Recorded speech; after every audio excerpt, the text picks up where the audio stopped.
চলো ফিরে যাই আবার সেই গল্প শোনার দিনে। শুনছেন the wonder in bookshelf. Please subscribe.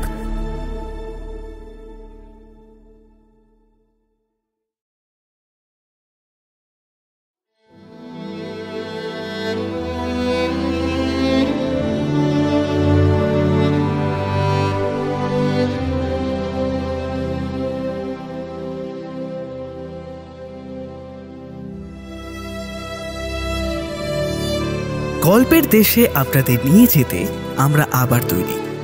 বিচিত্র এই দেশ, রোমাঞ্চ এবং রহস্যে ভরা, সাহিত্যের এক বিপুল সম্ভার নিয়ে আমাদের বিশেষ প্রয়াস দ্য ওয়ান্ডার ইন বুকশেলফ। থাকবে বাংলা ও বিশ্ব সাহিত্যের ঝুলি থেকে বাছাই করা কিছু গল্প। আর আমাদের আজকের বিশেষ নিবেদন শ্রী বিভূতিভূষণ বন্দ্যোপাধ্যায়ের দেবচাঁদ। এর আগেও আপনারা বিভূতিভূষণ বন্দ্যোপাধ্যায়ের নানান গল্প ও উপন্যাস আমাদের চ্যানেলে শুনেছেন। তার মধ্যে বিশেষ করে সুন্দরবনের 7 বৎসর এবং আদর্শ হিন্দু হোটেল অন্যতম। আজকের এই গল্পটি আপনারা মোট 6টি পর্বে শুনবেন। এর সাথে এটাও বলে রাখি যে আজকের গল্পের ভাষাটি আমরা তুলনামূলক একটু সহজ করে নিয়েছি শ্রোতা বন্ধুদের সুবিধার জন্য। গল্পের বিভিন্ন চরিত্রে থাকছে সমৃদ্ধি, শুভ, অভ্র, সাংখ্য এবং অনমিত্র। গল্পের আর্টওয়ার্কের রূপ, স্ক্রিপ্টিং ও ভাষান্তরে নার্গিস লায়লা এবং সমগ্র পরিচালনায় সমৃদ্ধি ও শুভ। শুনতে থাকুন শ্রী বিভূতিভূষণ বন্দ্যোপাধ্যায়ের দেবচাঁদ।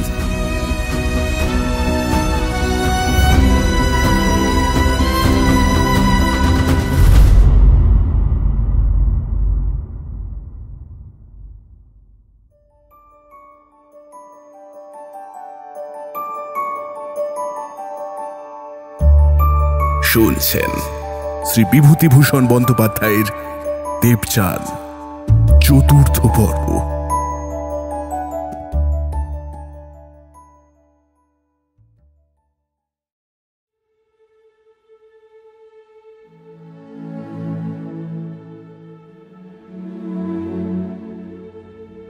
পুষ্পযতীনকে সঙ্গে নিয়ে পৃথিবীর বৃষ্টিধারা মুখর ঝাপসা আকাশের ঊর্ধ্বে একটা উঁচু পর্বত চূড়ায় এসে বসল।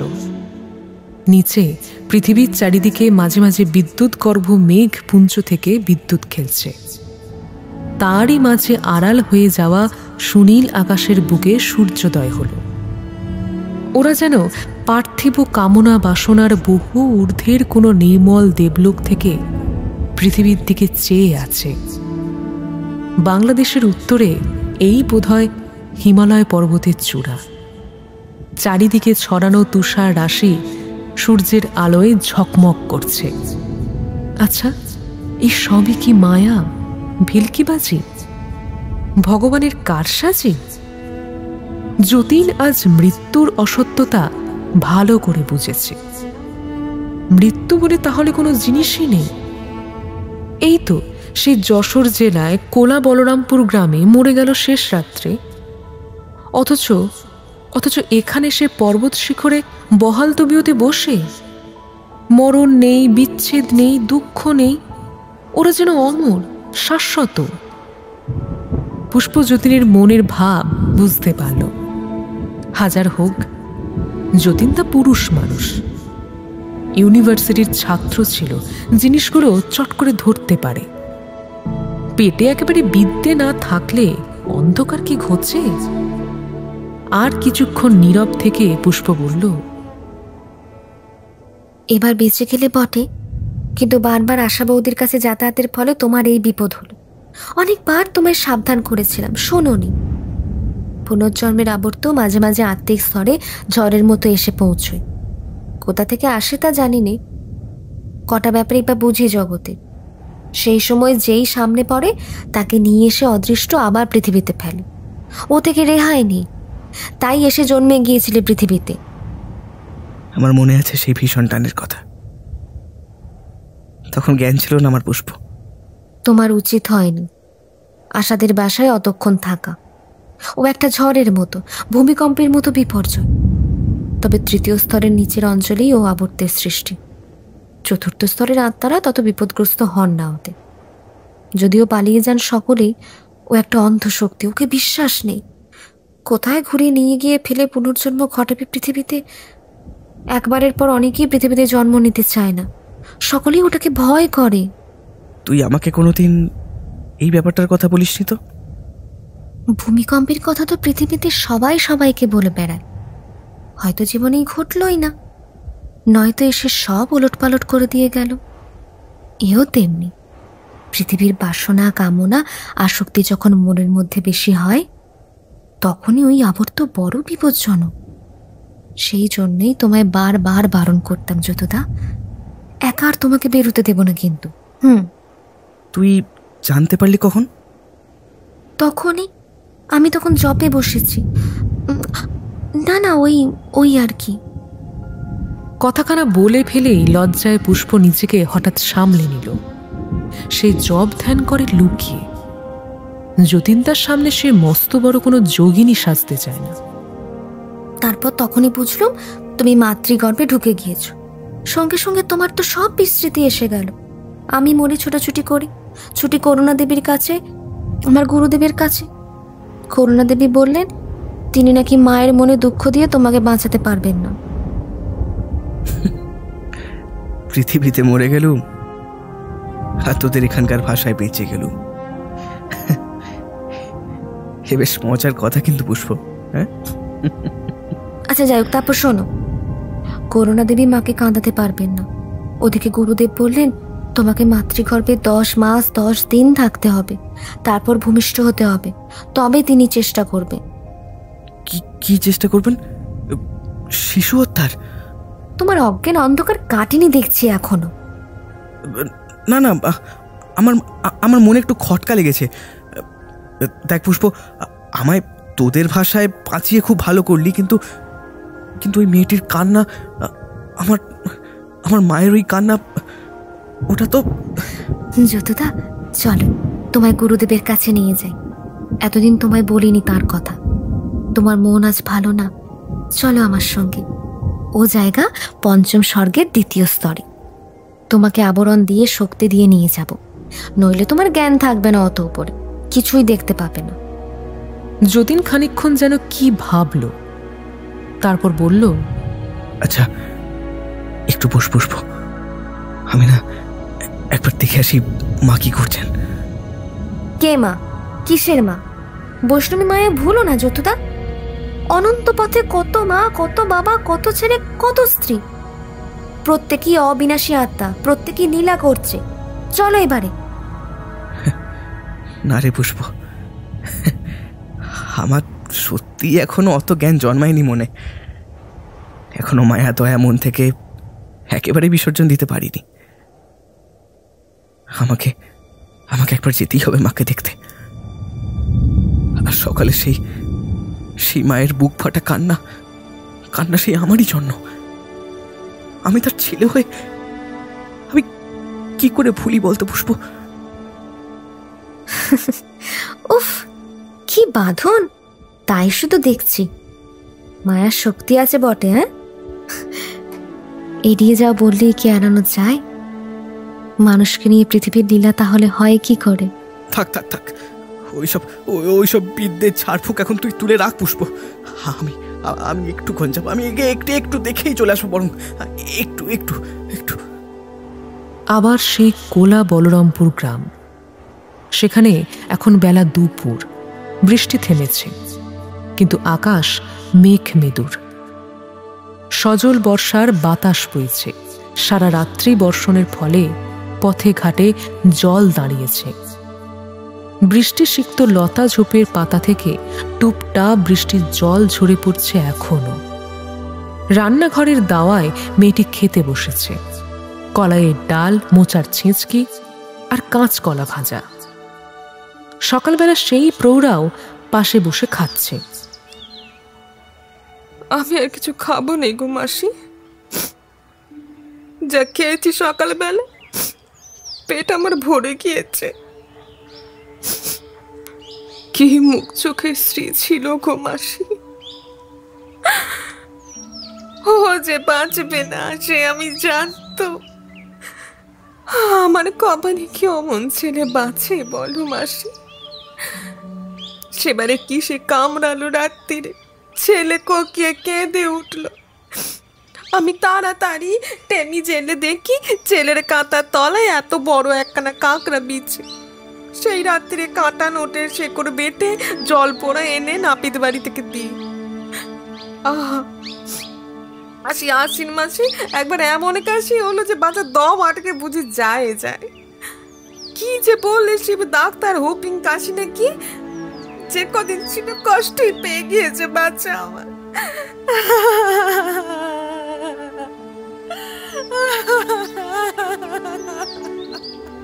যতীনকে নিয়ে টেনে বার করাই কঠিন সেখান থেকে। পুষ্প অনেক কষ্টে তাকে কোলা বলরামপুরের বাণুজ্যে বাড়ি থেকে উদ্ধার করে নিয়ে এলো বুড়ো শিবতলায়। যতীনদা, খুব মন কেমন করছে মার জন্য? সত্যি, তাকে এত কষ্ট দিয়ে এসে আমার কি কোনো সুখ হবে স্বর্গে? এ যেন একবারে পানসে হয়ে গিয়েছে। জগতে যখন এত কষ্ট, তখন আমি সুখে থেকে কি করব বলতো পুষ্প? পৃথিবী আমার ভালো, মাথার ঘাম পায়ে ফেলে সেখানে জমি চাষ করি, স্ত্রী পুত্রকে খাওয়াই, মাকে খাওয়াই।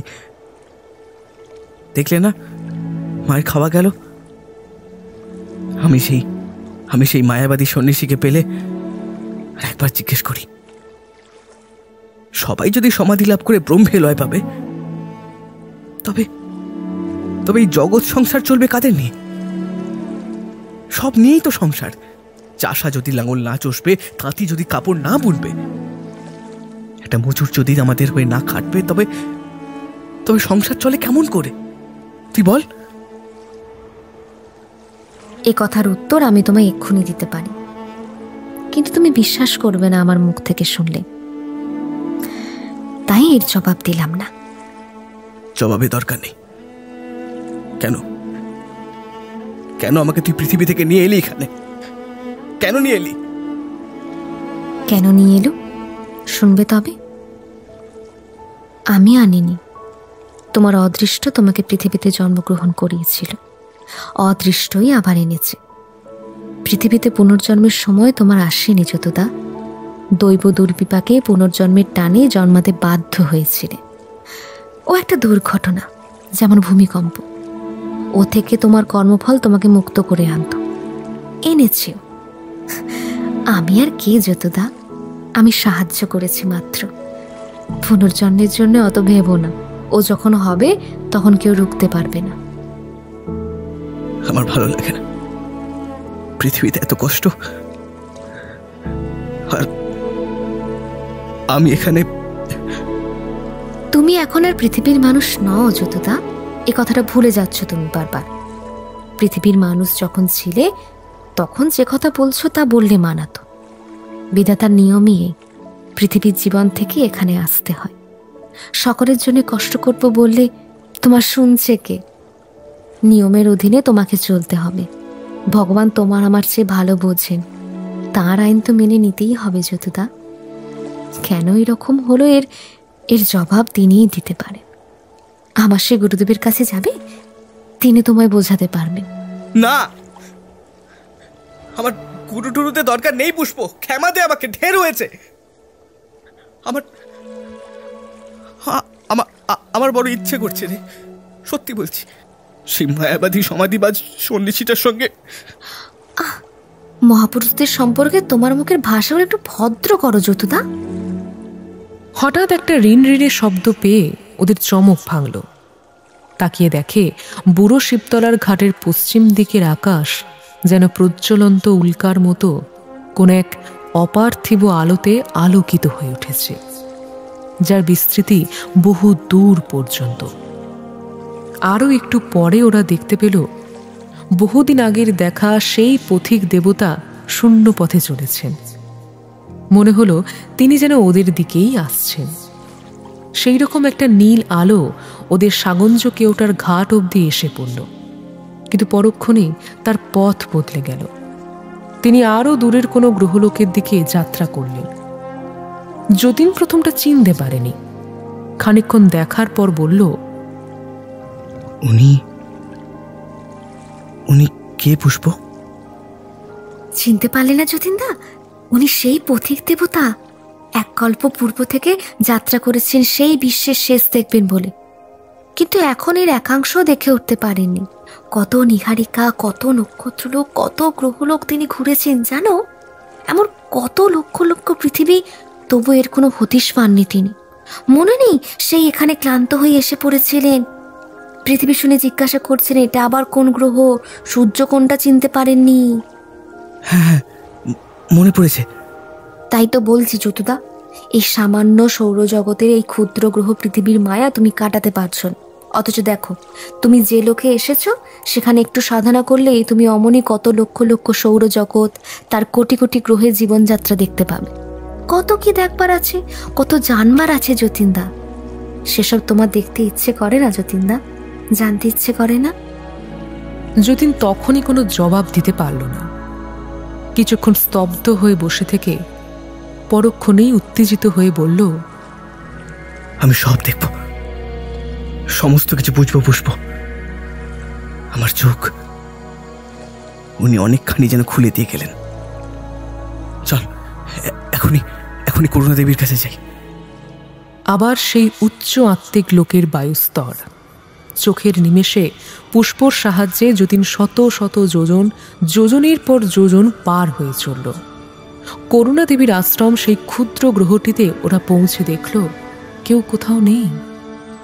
সেই কুসুমিত উপবন, সেই প্রাচীন বৃক্ষতল যেখানে রাজ রাজেশ্বরীর মতো রূপসী দেবী সেদিন এলিয়ে শুয়েছিলেন, কিন্তু আজ সেই স্থান জনশূন্য।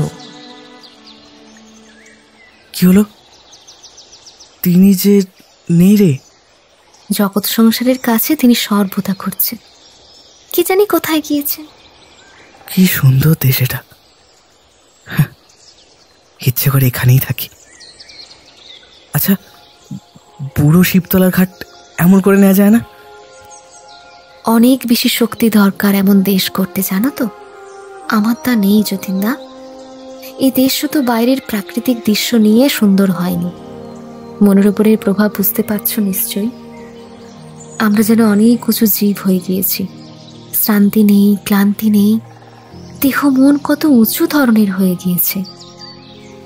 ঠিক এমন সময় কাছেই বনস্থলীর মধ্যে একটি বিস্ময়কর আবির্ভাবের ন্যায় করুণা দেবী হঠাৎ যেন জ্যোতিপদ্মের মতো ফুটে উঠলেন। যতীন আর পুষ্পকে দেখে বললেন, তোমাদের দেখেই আমি এক জায়গা থেকে ফিরে এলাম। ছি ছি, আপনার কাছে আমরা তবে বাধা দিলাম দেবী? না পুষ্প, আমিও ইচ্ছে করেছিলাম তোমরা আজ এখানে আসবে। বসো, এসো এই গাছের তলায়। যতীন আর পুষ্প গাছের তলায় ওর পাশে বসে পথিক দেবতার অদ্ভুত আবির্ভাবের ব্যাপার সম্পর্কে বলল। সব শুনে করুণা দেবী বললেন, ভগবান বা ব্রহ্মের অস্তিত্বে অবিশ্বাসী কোনো নাস্তিক দেবতা, তবে মহাশক্তিধর বটে আমার জানা নেই। এত যিনি দেখে বেড়াচ্ছেন তিনি নাস্তিক? ওরা অন্য বিবর্তনের প্রাণী, আদতেও পৃথিবীর নয়, অন্য কল্পে। সে শুনবে ক্ষণ পরে। এখন চলো, যেখানকার কাজ ফেলে এখানে এসেছি সেখানে তোমাদের নিয়ে যাই। দুজনেই চোখ বোঝো, যতীনের জ্ঞান যাতে থাকে তার ব্যবস্থা করে দেব, নয়তো সে উচ্চ স্তরে গিয়েও কিছুই দেখতে পাবে না আর বুঝতেও পারবে না। পরক্ষণে এক মুহূর্তের মধ্যেই ওরা অনুভব করল খুব অদ্ভুত একটা জায়গায় এসে পড়েছে। এক নিমেষে যেন বিরাট আত্মা হয়ে গিয়েছে ওরা দুজন, বাধা বন্ধনহীন, সব সংস্কার মুক্ত দেবাত্মা। দেশ ও কাল উপন্যাসের কাহিনী যেন। এই ছিল কোথায়, এই এলো কোথায়? দেশ অতিক্রম করতে হলো না, কালের ব্যবধান অব্দি টের পেল না ওরা। কি আশ্চর্য! এও তো এক বিচিত্র দেশ। এক বিশাল সুনীল সমুদ্রের ঢেউ তটশিলায় এসে আছড়ে পড়েছে। সমুদ্রের মাঝে মাঝে ম্যাজেন্টা রঙের, ধূসর কৃষ্ণ রঙের ছোট বড় পাহাড় ইতস্তত ছড়িয়ে। সমুদ্রের তীরে একটি অরণ্য, বৃক্ষতলে এক রূপবান জ্যোতির্ময় তরুণ দেবতা বসে এক মনে চিন্তা করছেন। যতীন এমন অপূর্ব রূপবান মহা জ্যোতিষ্মন দেবমূর্তি আগে কখনো দেখেনি। সে শ্রদ্ধায় বিস্ময়ে অবাক হয়ে চেয়ে রইল। পুষ্প তাকে অবাক হয়ে দেখল, কিন্তু অন্য কারণে। একে সে অনেক বছর আগে দেখেছিল, যেদিন সে যতীনকে পঞ্চম স্তরে নিয়ে যেতে যেতে তার সংজ্ঞাহীন দেহ দ্বারা বিপদগ্রস্ত হয়েছিল। সেই তরুণ দেবতা, যিনি সেদিন শৈল শিখরে বসেছিলেন। দেবতা করুণা দেবীর দিকে চেয়ে বললেন, এরা কে? দেব, আপনি আমাকে দেখেছেন এর আগে? সেই একদিন। এদের কথাই তোমাকে বলেছিলাম। এর নাম পুষ্প, ওর নাম যতীন। তোমার পৃথিবীরই নাম বাপু। দেবতা প্রসন্ন দৃষ্টিতে ওদের দিকে চেয়ে বললেন, ও, বুঝেছি। পর মুহূর্তেই যতীনের দিকে চেয়ে বললেন, কিন্তু একে নিয়ে এসে তো ভালো করলে না। উপযুক্ত হতে তো এখন অনেক দেরি। পার্থিব তৃষ্ণা এখনো তো যায়নি ওর। এত উঁচু স্বর্গে একে আনলে এর ফল হবে এই যে আগামী জন্মের স্মৃতি ওকে কষ্ট দেবে, কোনো কিছুতেই মন বসাতে পারবে না। তুমি তো জানো সব। তৃতীয় স্তরের কোনো লোককে এখানে আনা সেই ব্যক্তির পক্ষেই ক্ষতিকর। বেশ করেছি, যাও, তুমি ওর সব স্মৃতি মুছে নিও, নয়তো আমি দেব। দেখাতে নিয়ে আসেন, শুধু ওর অনেক প্রশ্ন আছে, জানতে ইচ্ছে হয়েছে। যতীন ভাবছিল তার কি মহাপুণ্য ছিল, আজ এমনই দুটি জ্যোতির্ময় দেবতার দর্শন লাভের সৌভাগ্য ঘটল। কি অদ্ভুত রূপ! বিনীতভাবে সে বলল, যদি দেখার সৌভাগ্যই ঘটল, তবে দেবতা আমায় এমন করে দিন যাতে এখানে বারবার আসতে পারি আর আপনার দেখা পেতে পারি। তার একটা ব্যবস্থা করে দিন দেবতা। হে দেবী, হে করুণার দেবী, দেখলে তো কি বলছে। এদের অনভিজ্ঞতা বুঝতে এখন অনেক বিলম্ব, বুঝলে? আপনি ওকে দয়া করে ক্ষমা করুন। উনি নতুন স্তরে এসেছেন, এখানকার কিছুই জানেন না। দেব, আপনি দয়া করলেই সব হবে। কিছুক্ষণ আগে আমাদের ওদিকে একজন কি এসেছিল, তার কথা যা শুনলাম তাতে তো আমি একদম অবাক হয়ে গিয়েছি। তাই আমার সবকিছু বড্ড বেশি জানবার ইচ্ছে হচ্ছে। তিনি কত গ্রহ নক্ষত্র বেরিয়ে এসেছেন, আমায় এর আগে বলেছিলেন সঙ্গে করে নিয়ে যাবেন, কিন্তু বোধহয় পথিক কেউ হবে। দেশে দেশে বেরিয়ে বেড়ানোই তার কাজ বলে মনে হয়। নাস্তিক দেবতা। আদপে নাস্তিকে কি মনে তো হচ্ছে না। আসলে ওদের উপাসনায় ওই বিশ্বে ব্রহ্মাণ্ডে এমন অনেক আবিষ্কারক আছে, এদের শক্তি যথেষ্ট, তেজ অসীম, তাদের মধ্যেই কেউ হবে। আচ্ছা, তোমরা আমার সঙ্গে চলো, আর একটা জায়গা দেখিয়ে আনি। দেব, আপনার কথা আমি সেই মেয়েটির মুখেও শুনেছি, তবে আপনাকে দেখবার সৌভাগ্য হয়নি আমার। কি করেই বা দেখবে? পুষ্প আর তুমি তো এক স্তরের লোক নও, তাই না? উনি এক বিপদে পড়েছিলেন, চুম্বকের ঢেউয়ে পড়ে পৃথিবীতে গিয়ে জন্ম নিয়েছিলেন। সবে এসেছেন সেখান থেকে। খুব সাবধানে চলাফেরা করো। ওই যে পতিক দেবতার কথা বলছিলে, ওরা এ কল্পের জীব নন। পূর্বকল্পে ওদের দেবত্ব প্রাপ্তি হয়েছে, মুক্ত আত্মা হয়ে বহু ঊর্ধ্বে উঠে বহু তেজ সঞ্চয় করেছেন। কিন্তু ওরাও এই পূর্বজন্মের আকর্ষণকে এক কথায় ভয় করে চলেন। তবে এই লোকটির এখনো অনেক জন্ম বাকি, থেকে পৃথিবীতে জন্মাতে হবে আরো অনেকবার। দেব, তার জন্য আমি মোটেও দুঃখিত নই। পৃথিবীতে জন্ম নিলে কষ্টটা কি? আমি জানি, যে জানে সে ও বিশ্বের সব কিছু এবং বিশ্বদেশ এক বস্তু, এদের মধ্যে কোনো পার্থক্য নেই। তার পক্ষে পৃথিবী বা স্বর্গ সমান হয়ে গিয়েছে। আর যে জানে পৃথিবীর সব কিছুই তিনি, তার কাছে পৃথিবী ও স্বর্গ এক সুরে বাঁধা মোহন সঙ্গীত। তোমাদের জ্ঞানী লোকেরা তাই তো তোমাদের শ্রীকৃষ্ণকে বংশীধারী বলে কল্পনা করেছেন। কিন্তু এ চোখে পৃথিবীর সবাই দেখে কি? সাধারণ মানুষ কর্ম অনুসারে প্রথম 3 স্তরে গোতাগুতি করে, মরে ভূলোক থেকে ভূবর লোকে আসে, সেখানে থেকে উন্নতি করে স্বর্গলোকে আসে, আবার সেখান থেকে জন্মায় পৃথিবীতে, আবার মরে, আবার জন্মায়, আবার মরে। থেকেই তো বলে মানব আবর্ত, চাকার মতন ঘুরছেই আবর্ত। চলো একটা ব্যাপার তোমায় দেখাই।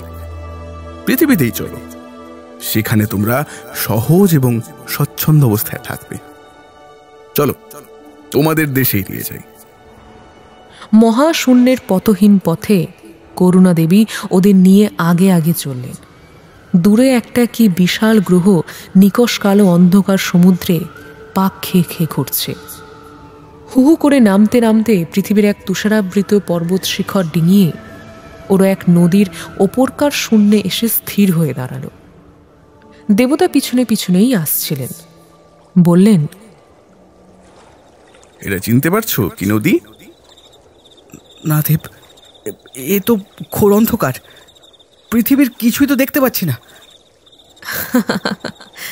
এত বড় নদী বাংলাদেশে কটা আছে আন্দাজ করে বলো। আগে হয় গঙ্গা নয় পদ্মা। ওই রকমই, এটা গঙ্গা। তুমিও ঠিক বলতে পারলে না।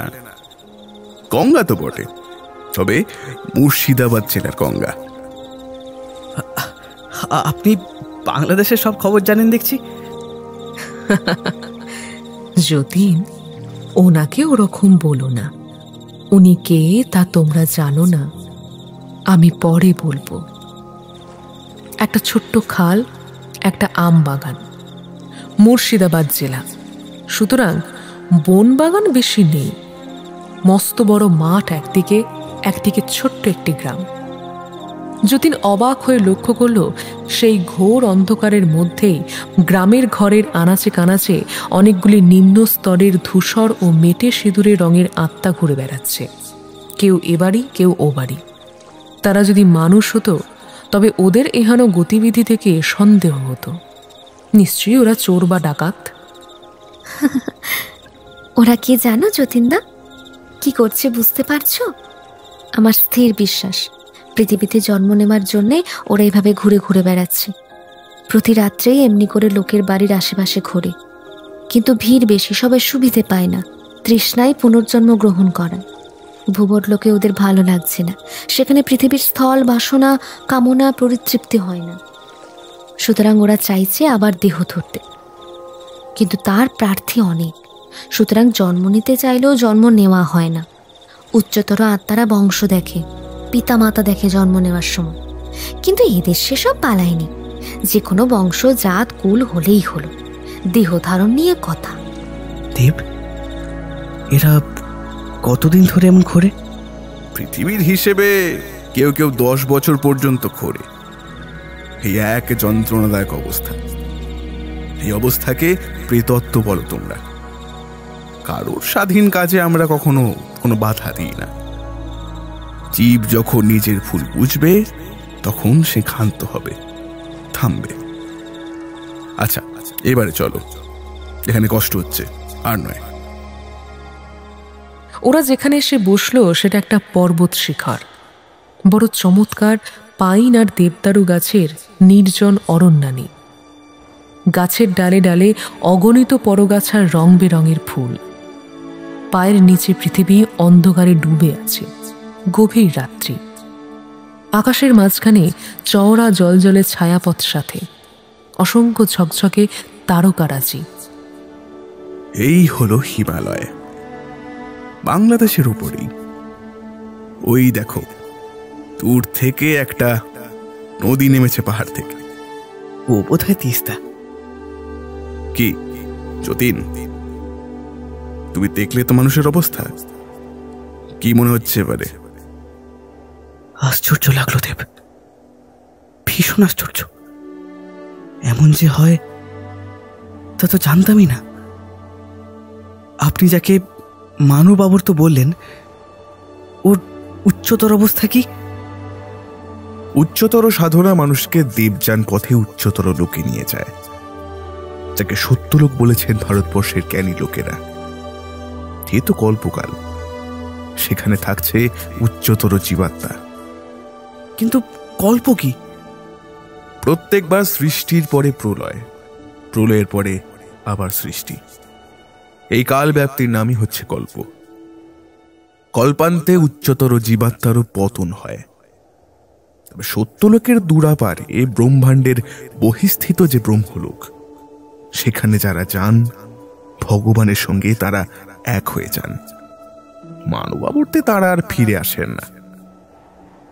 রেখেই ভারতবর্ষের ঋষিরা মুক্তি বলেছেন। চলো যতীন, এবারে তোমাকে ভারতবর্ষের এক প্রাচীন কবির কাছে নিয়ে যাব। তিনি একজন ভ্রাম্যমাণ কবি, সবসময় পাহাড়ে, সমুদ্র তীরে, বনানীর নির্জনতায় কাল কাটান। পৃথিবীর মধ্যে এই হিমালয় এবং আরো অনেক উচ্চতর পর্বতের বনে বৃক্ষলতায় প্রায় মাঝে মাঝে রূপের ধ্যানে মগ্ন থাকেন। আর মিশর দেশের এক উচ্চ আত্মার সঙ্গেও পরিচয় করাবো। তাহলে তো পৃথিবীর আসক্তি তাঁর এখনো যায়নি। অর্থাৎ আমি উপনিষদের সেই কবির কথা বলছি, যার জন্য আপনি। তার আসক্তি বিশুদ্ধ সৌন্দর্যের ধ্যান, কোনো পার্থিব তৃষ্ণা নয়। তাই জনলোকের অধিবাসী নিজের আনন্দের জন্য নেমে আসেন পৃথিবীতে। তার আগমনে পৃথিবীর অনেক উপকার, বহু লেখক ও কবিকে সদৃশ্যভাবে প্রেরণা দান করেন। সেই জন্যই তিনি পৃথিবীতে মাঝে মাঝে আসতে ভালোবাসেন। দেব, একদিন আমাদের কুটিরে পদার্পণ করবেন দয়া করে? আপনার বন্ধু যিনি, তাকেও নিয়ে। করুণা দেবীও আমায় দয়া করে যাবেন বলেছেন। নিশ্চয়ই যাব। বড় শান্তি পেল একথা শুনে পুষ্প। দেবতার পাদস্পর্শ করে সে প্রণাম করে বলল, আমাদের ওপর আপনার এই করুণার জন্য ধন্যবাদ দেব। প্রভু, আমার সঙ্গে এক মায়াবাদী সন্ন্যাসী দেখা হয়েছিল। তিনি তার নিজের শক্তি আমার মধ্যে দিয়ে সঞ্চারিত করে আমায় নির্বিকল্প সমাধি লাভ করিয়েছিলেন। সে এক অদ্ভুত অনুভূতি, সেই কথা আমি এখনো ভুলিনি প্রভু। তিনি কোনো যোগী সাধক হবেন। ব্রহ্মে লীন হওয়ার আস্বাদ ইচ্ছে মতো ভোগ করেন মুক্ত পুরুষ। তাই তাঁর ইচ্ছা মতো কায়াব্যূহ রচনা করে যে কোনো দেহে অনুপ্রবেশ করতে পারেন তিনি। প্রভু, ভারতবর্ষ ছাড়া কি অন্য কোনো দেশে এই ব্যাপারে চর্চা ছিল? নিশ্চয়ই ছিল। যে কোনো দেশে যে কোনো সৎ ঈশ্বরে ভক্তিমানের লোক মানবাবর্তকে জয় করতে পারে। আচ্ছা, আমাদের দেশে যারা বলেন ভগবানের নাম করলে, জপ করলে মুক্তি, যেমন ধরুন এই বৈষ্ণব সম্প্রদায়, তাঁদের মত কি সত্য? ভক্তি দ্বারা তাঁরা ভগবানে আত্মস্থ হয়ে এই দেবযান প্রাপ্ত হন। জীব মাত্রই ব্রহ্মের অংশ জানবে। উপাধি এবং নামরূপ ত্যাগ করে পরম ব্রহ্মে লীন হওয়ার নামই হল মুক্তি। তার বিভিন্ন পথ, বিভিন্ন মত। কল্পের মুক্ত পুরুষেরা পৃথিবীতে দেহ ধরে তাদের পূর্ব জীবনের সাধনলব্ধ জ্ঞান প্রচার করতে পারেন। আর তারাই তোমাদের শ্রীকৃষ্ণ, বুদ্ধ, যিশু, শঙ্কর, চৈতন্য, বাল্মীকি, কৃষ্ণ দ্বৈপায়ন ইত্যাদি। এমন সময় হঠাৎ পূর্ব দিগন্ত এক অপূর্ব মহিমায় প্রকাশিত হল। সকলে অবাক হয়ে চেয়ে রইল সেদিকে। করুণা দেবী বললেন, চলো মানস সরোবরে চল। তখনই ঠিক পট পরিবর্তনের মতো একটা ব্যাপার ঘটে গেল। এই ছিল শৈলশিখর আর অরণ্যানী, কিন্তু পরক্ষণেই যতীন আর পুষ্প অবাক হয়ে দেখল তাদের সামনে কোনো এক বিশাল জলাশয়ের নীল জলরাশি বিস্তৃত। এই অপরূপ গম্ভীর সৌন্দর্য যতীন আর পুষ্পকে মুগ্ধ করল। করুণা দেবী বললেন, ওই যে দূরে রাবণ হ্রদ, সামনে এটা মানস সরোবর। আর সামনের ওই পাহাড়ের চূড়ো দেখছো, ওটাই কৈলাস। পুষ্পর মনে পড়ে গেল কৈলাস পর্বতে অনেক সিদ্ধ মহাপুরুষ লোকচক্ষুর অগোচরে বাস করেন। ওদের কোনো একজনকে হলেও সচক্ষে দেখবার ইচ্ছা ওর অনেক দিনের। করুণা দেবীকে মনের নিবেদন জানাতে তিনি পুষ্পর সে কথা তরুণ দেবতাকে জানালেন। একজন জীবনমুক্ত সাধু ওখানে আছেন। একটি কাজে আমি তাকে তো একবার সাহায্য করেছিলাম, তবে তিনি আমাকে দেখেননি। চলো নিয়ে যাই সেখানে। কৈলাস পর্বতের সামনে বরফের বিশাল ক্ষেত্র। যতীন কখনো গ্লেসিয়ার বা তুষার প্রবাহ দেখেনি। আন্দাজে ভাবল বইয়ের পাতায় পড়া এটাই বোধহয় সেই গ্লেসিয়ার। তরুণ দেবতা ওর মনের ভাব বুঝে বললেন, তুমি যে ভাবছো তাই নয়, চলো এখান থেকে তোমায় শতপন্থ বরফ স্রোত দেখিয়ে আনবো। ওরা কৈলাস পর্বতে গিয়ে দেখল সে এক সম্পূর্ণ আলাদা পর্বত। তার তুষার মণ্ডিত পিনাক সদৃশ শিখরের নিম্নভাগে অনেকগুলি গুহা, যা সাধু আর যোগীদের আবাস। একটি গুহায় একজন শীর্ণকায় সাধুকে দেখিয়ে দেবতা বললেন, এর কথাই বলেছিলাম। উনি এখন স্থূল দেহের স্থূল চোখে আমাদের দেখতে পাবেন না। নির্বিকল্প সমাধিস্থ অবস্থায় যখন ইনি ব্রহ্মের সঙ্গে এক হয়ে যান, তখন বলতে পারো আমাদেরও অনেক উপরে চলে যান উনি। তবে স্থূল দেহে ওরা কিন্তু সাধারণ মানুষের সমান। আচ্ছা দেব, এরা একা আছেন কেন? নির্জনতা আত্মার উন্নতির একটি প্রধান উপায়। নিম্ন জগতের কোনো প্রভাব এই উত্তুঙ্গ জনহীন পর্বতচূড়ায় এদের দেহ মন স্পর্শ করে না। নির্জনতায় এরা শক্তি অর্জন করেন। তখন ব্রহ্মজ্যোতি এদের মনে প্রবেশ করে ধীরে ধীরে। আমি কি এর সঙ্গে তুই একটা কথা বলতে পারি? কি করে বলবে? তুমি তো স্থূল দেহ ত্যাগ করেছ, আর উনি তো এখনো দেহে অবস্থান করছেন। সুতরাং এ তো সম্ভব নয়। আচ্ছা, ওই যে একজন তিব্বতী লোক মানস সরোবরের ধারে বেড়াচ্ছিল, তখন ওরা কি অবস্থায় আছে? ওদের থাক আলাদা। নিম্ন স্তরের চৈতন্য নিয়ে জন্মেছে, সংকুচিত চেতন। ওরা মরবে, অমনি অল্পদিন পরেই আবার দেহ নিয়ে পৃথিবীতে জন্মাবে। কারণ ভূবরলোকে ওদের চৈতন্য মোটেই থাকে না। সভ্য সমাজেই এমন অনেক আছে, খুনি, দস্যু, অলস, চোর, পরপীড়ক ইত্যাদি। করুণা দেবী হেসে দেবতার দিকে বক্র দৃষ্টিতে চেয়ে বললেন, এ তুমি ভালোই জান, তোমারই তো হাতের কাজ এটা। কে কতদিন ভুবর লোকে বাস করবে, কি নতুন জন্ম নেবে, দু একটা ব্যাপার এমন নিষ্ঠুর আর করুণ হয়ে ওঠে, তখন আমি অনুরোধ করতে বাধ্য হই। করুণা দেবীর কথায় তরুণ দেবতা হাসলেন মাত্র। সে হাসিতে অসীম দয়া, অনন্ত জ্ঞান আর গভীর শক্তির আভাস পেল যতীন আর পুষ্প। মুগ্ধ হয়ে পুষ্প চুপি চুপি দেবীকে জিজ্ঞেস করল, দেবী, উনি কে? কে এই অদ্ভুত দেবতা?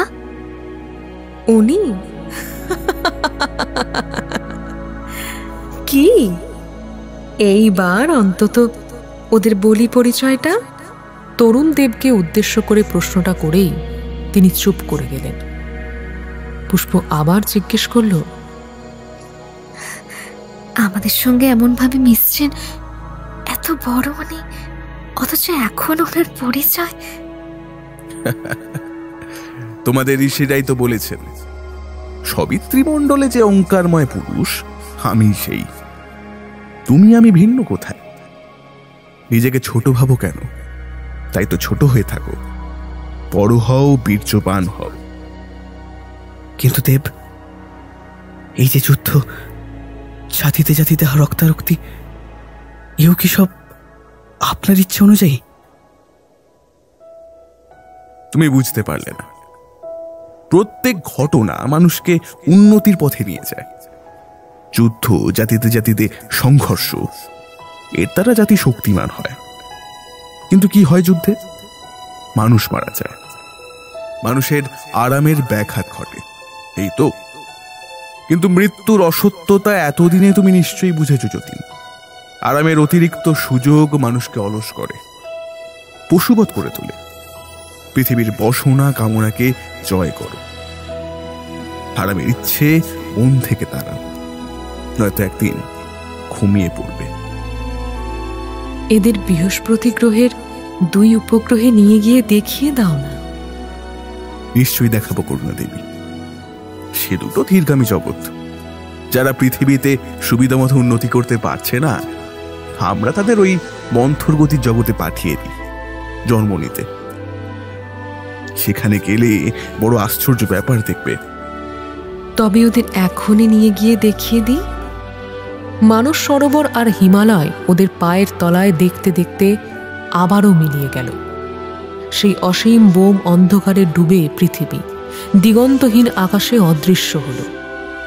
আকাশের অদ্ভুত দৃশ্য, দিন মানেই সব দিক নক্ষত্রযুক্ত। তারপরে নক্ষত্র জ্যোৎস্নায় প্লাবিত আকাশপথে এক বিশাল মহাগ্রহ ওদের দিকে যেন দ্রুত ছুটে আসছে। করুণা দেবী বললেন, বৃহস্পতি। বৃহস্পতি বিশাল আকার এক মশালের আলোর মতো ওদের দক্ষিণে বহু দূরে পড়ে রইল। পরক্ষণেই ওরা আর একটি ক্ষুদ্র পৃথিবীর খুব নিকটে এসে তার বায়ুমণ্ডলে ঢুকে পড়ল। সেখানে উপস্থিত আরও শত শত দেবদেবী। যতীন করুণা দেবীকে উদ্দেশ্য করে বলল, আমি একবার কিসে যেন পড়েছিলাম, পৃথিবী ছাড়া সোলার সিস্টেমের অন্য কোনো কিছুতে মানুষ নেই নাকি? যতীনের কথা শুনে সন্নিকটে উপস্থিত গ্রহদেবতা বললেন, সেসব কথা এখন থাক, এই পৃথিবীটা দেখে নাও আগে। পৃথিবীর মতো অবিকল সে স্থান। চারিদিকে অজস্র অপরূপ ফুল ফুটে, ধারে কাছে অনেক ছোট বড় নদী, বসন্তের হাওয়া বইছে, নাম না জানা কত রকমের পাখির কলতান চারিপাশে। গ্রহটির একদিকে রাত্রির অন্ধকার, অন্যদিকে দিনের ঝকঝকে আলো। যে অংশে ওরা গেল সেখানে মানুষের কর্মব্যস্ততা নেই। নিশ্চিন্ত মনে সকলে নিজের নিজের বাড়িতে বসে আছে। বাড়িঘরের স্থাপত্য অতি সুন্দর, সব রকম শিল্পকল্পনার অদ্ভুত সংমিশ্রণ যেন। দেখেই মনে হলো সারা জায়গা জুড়ে সঙ্গীত, বাদ্য, নৃত্যর প্রভাব ছড়িয়ে ছিটিয়ে আছে। রূপসী সুন্দরী মেয়েরা বনে উপবনে ভ্রমণ করে বেড়াচ্ছে, তাদের হাতে যেন অখণ্ড অবসর। যেন সারা দিনমান শুধু এই ফুলের বনে অলসভাবে ঘুরে বেরিয়ে জীবনের সব মুহূর্তগুলো ভরে নেবে সাক্ষাৎ অমৃতে। বৃহস্পতির আলো পড়ে যে অংশে রাত্রের অন্ধকার, সে অংশের শোভাও চমৎকার। তবে সব মিলিয়ে এই পৃথিবীটি একটি নিশ্চিন্ত নিরুপদ্রব শান্তির গভীরতায় যেন ঘুমিয়ে আছে, এলিয়ে আছে। কিসের যেন এক অলীক স্বপ্নে দিন রাত্রি বিভোর হয়ে আছে। করুণা দেবী বললেন, এই দেখো যে পৃথিবীর কথা তোমায় বলেছিলাম। এটা কি স্লো, মানে ওই ধীরগামী পৃথিবী? করুণা দেবী হেসে ফেলতেই যতীন অপ্রতিভ হয়ে বলল, না, মানে ইংরেজিটা হয়তো আপনি জানেন না, তাই মুখ দিয়ে বেরিয়ে গেল। আচ্ছা, ও ভাষা কি আপনারা মানে ম্লেচ্ছ ভাষা? যদি আমাদের কোনো ভাষা নেই, যখন যে পৃথিবীতে যে মানুষের সঙ্গে কথা কই তাদের ভাষাই আমাদের ভাষা। পৃথিবীতে প্রচলিত যে কোনো ভাষাই হোক না তা আমাদের আপনি। ঠিক তাই, আসলে মুখ দিয়ে কথা বলার দরকারই হয় না কোনো স্বর্গে, চতুর্থ স্তরের ওপরে কোথাও না। মনের মধ্যে পরস্পরের কথা ফুটে ওঠে। আরও ওপরের স্বর্গে রঙিন আলোর বিদ্যুৎ শিখার মতো ভাষার আদান প্রদানে কথাবার্তা চলে। এই পৃথিবী কিন্তু আমার বেশ লাগছে, একটু বেড়ানো গেলে মন্দ হতো না। বেশ তো, ভালো করেই দেখো, অসুবিধে কি? এক হ্রদে কতকগুলি সুসজ্জিতা নরনারী নৌকোতে প্রমোদ বিহার করছিল। গ্রহদেবতা সেখানে গিয়ে বললেন, ক বছর এরা এমনি ধারা জল বিহার করছে জানো? তোমাদের পৃথিবীর মাপে 3টি বছর। কোন রকম তাড়াই নেই এদের। 3 বছর? 3 বছর ধরে একটানা এরা জলের মধ্যে? এখানে সব ধীরে সুস্থেই হয়। নৌকাতে জল বিহার চলছে তো চলছেই, ওদের গিয়ে যদি বলো অবাক হবে। যতীনের মন পড়ে গেল। কৈশোরকালে কলেজের ক্লাসে পড়া টেনিসনের কবিতার সেই মৃণালভোজীর দেশ বা ল্যান্ড অফ লোটাস ইটার্স, সেখানেও তো সব লোকেরা তো। চলো, আরো দেখবে। অনতি দূরে একখানা পাহাড়ের পাদদেশে ফুল ফল ভরা কাননের নির্জন অঞ্চলে সে দেশের কবিকুলের মজলিস বসেছে। সেখানে দীর্ঘ সময় ধরে সন্ধ্যা গোধূলিতে তারা আরামে বসে কাব্য আলোচনা করছে, পরস্পর পরস্পরকে আবৃত্তি শোনাচ্ছে, ফুল বৃক্ষের লাবণ্য সম্বন্ধে নানা কবিতা আওড়াচ্ছে, নারী প্রেম নিয়ে কত গান রচনা করে বাদ্যযন্ত্রের সাহায্যে অতি নরম স্বরে সুরের ঝড় তুলেছে। যতীনের সত্যিই মনে হচ্ছিল এর চেয়ে বড় নৈসর্গিক সুখ আর কিছু হতেই পারে না। সব প্রশ্ন, সব আকাঙ্ক্ষা, সকল কৌতূহলের অবসান যেন ঠিক এইখানে। এই সব কিছু ভুলিয়ে দেয় জীবনের পীড়া, বিস্মৃত করে জীবনের যত জমা হওয়া অবাস্তব কাহিনী। আর কোথাও ছুটোছুটি করে কি হবে? এখানেই ঘুমিয়ে পড়া যাক দিব্যি। অবাক হয়ে যতীন এবারে তরুণ দেবতাকে জিজ্ঞেস করল, দেব, আমাদের পৃথিবীতে এরকম নেই? আছে, তবে সে অন্যরকম। এরা এদেশের বসন্তকালের ক্ষণে এরকম উৎসব চালাচ্ছে। এদের বসন্তের স্থায়িত্ব কত জানো? পৃথিবীর হিসেবে 9 বছর। যতীন হাঁ করে অবাক হয়ে চেয়ে রইল তরুণ দেবতার মুখের দিকে। করুণা দেবী ওর বিস্ময় দেখে কৌতুক অনুভব করলেন। নইলে তোমার ভাষায় স্লো ওয়ার্ল্ড হবে কি করে? আরে, অবাক হচ্ছ কেন আমার মুখে এই ভাষা শুনে? ইংরেজি শুনে? বললাম যে সব ভাষাতেই কথা বলতে পারি আমরা। ভাষা কিছুই নয় আমাদের কাছে। আচ্ছা, তারপর শোনো, এদের বছর কতদিনে জানো? পৃথিবীর 60 বছরে এদের দেশের 1 বছর। ওই দেখো, বৃহস্পতি গ্রহ ঘুরছে কত আস্তে আস্তে। সূর্য থেকে যে গ্রহ যত দূরে, তার আবর্তন ততটাই স্লো। আবার এই উপগ্রহের একটা নিজস্ব আবর্তন আছে।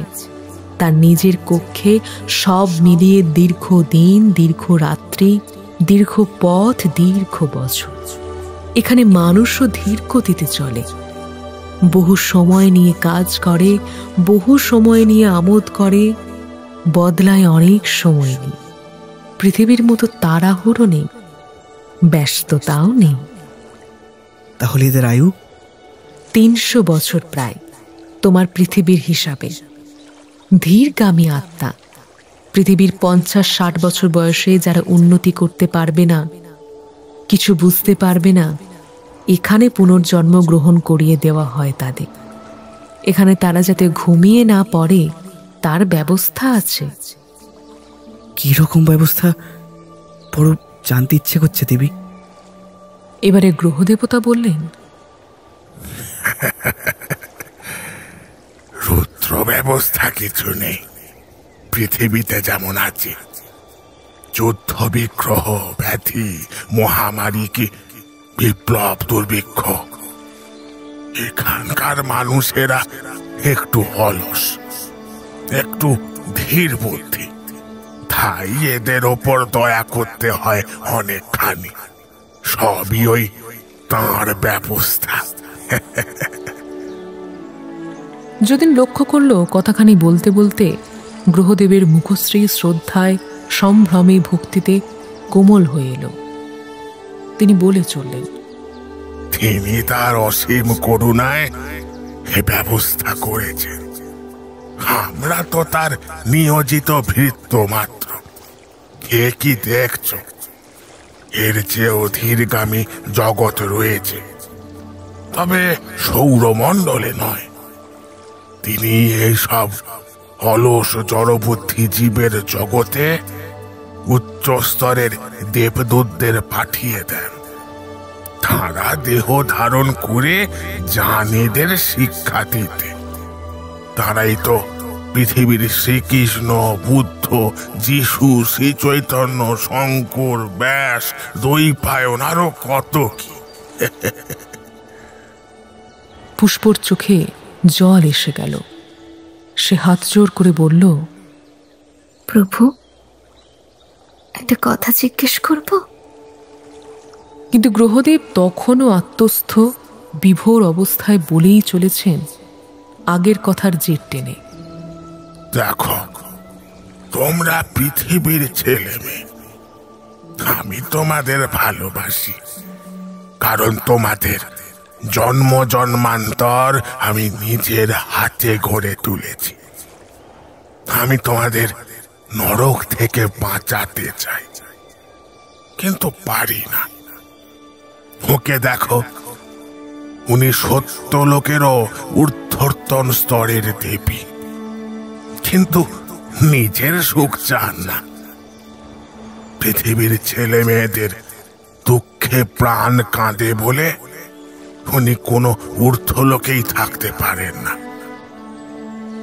উনি তো সৌরমণ্ডলের সমস্ত জগতের মা। তোমরা কি আমাদের দেখা পেতে? এখানে কোন লোকের অধিবাসী তাদের ঊর্ধ্বলোকের অধিবাসীকে দেখতে পায় না। বলা ভালো, দেখা সম্ভব নয়। এই মেয়েটিকে ভালোবাসেন বলে আজ তোমাদের এই সব সৌভাগ্য হলো। উনি আমারও অনেক ঊর্ধ্বলোকের দেবী। দয়া করে আমায়। করুণা দেবী সলজ্জ সুরে বললেন, পুষ্প, শোনো তবে, উনি কে জানো? উনি গ্রহদেব বৈশ্রবণ, তোমাদের পৃথিবীর সৃষ্টি, স্থিতি, প্রলয়ের কর্তা। যুগ যুগান্ত থেকে তাঁর নির্দেশ মতো উনি তোমাদের পৃথিবী পরিচালনা করছেন। পূর্বকল্পের দেবতা উনি। তারও পূর্বকল্পে উনি দেবযান পথে জন্ম মৃত্যুর আবর্ত অতিক্রম করে বহু দূর পথের যাত্রী উনি। ওর স্বরূপে ওকে সত্য লোকের জীবেরাও দেখতে পায় না, চোখ ঝলসে যায় উত্তেজে। দয়া করে তোমাদের দৃষ্টির উপযুক্ত শরীর ধারণ করে দেখা দিলেন, তাই দেখতে পাচ্ছ। সম্ভ্রমে, বিস্ময়ে, ভয়ে আর ভক্তিতে ক্ষুদ্র পৃথিবীর ছেলে মেয়ে পুষ্প আর যতীন একেবারে নির্বাক হয়ে রইল। কিছু পরে পুষ্পর মনে পড়ল তার প্রশ্নের কথা। হাত জোর করে বলল, প্রভু, আমাদের জন্মান্তরে কত সৌভাগ্য ছিল যে আপনাদের সাক্ষাৎ পেলাম। আমার একটা প্রশ্ন আছে। আমাকে ধন্যবাদ দিও না পুষ্প। কৃতজ্ঞতা জানাও সেই মহামহেশ্বর, বিশ্ব ব্রহ্মাণ্ডের অধিদেবতা যিনি, তাকে। আমরা তার ভৃত্যদের নির্দেশে চলি, তার দাসানুদাস। এই অনন্ত কোটি ব্রহ্মাণ্ড তার ইঙ্গিতে চলে, অথচ কে জানেই বা তাকে। মানেই বা কজন? বিগত কল্পে আর একজন হেমন দেবদূতকে আমি জানতাম। তিনি পৃথিবীর এক আবর্তকাল, অর্থাৎ প্রায় 22,000 বছর ধরে বিদ্যুতের অপেক্ষাও দ্রুত গতিতে পরিভ্রমণ করেও শুধু আমাদের এই ব্রহ্মাণ্ডটার কুল কিনারা পাননি। কেউ সহজ করে তার দেখা পায় না, বা বলা ভালো, সহস্র কোটি জন্মান্তরেও তিনি সহজে দেখা দেন না। প্রভু, আমিও এই প্রশ্ন করতেই যাচ্ছিলাম। আপনি অন্তর্যামী, বুঝতে পেরেই তার উত্তর দিলেন। আমিও জানতে চাইছিলাম ভগবানকে আপনি কি দেখেছেন। দয়া করে আমার এই কৌতূহল। এর উত্তর আমি দিচ্ছি।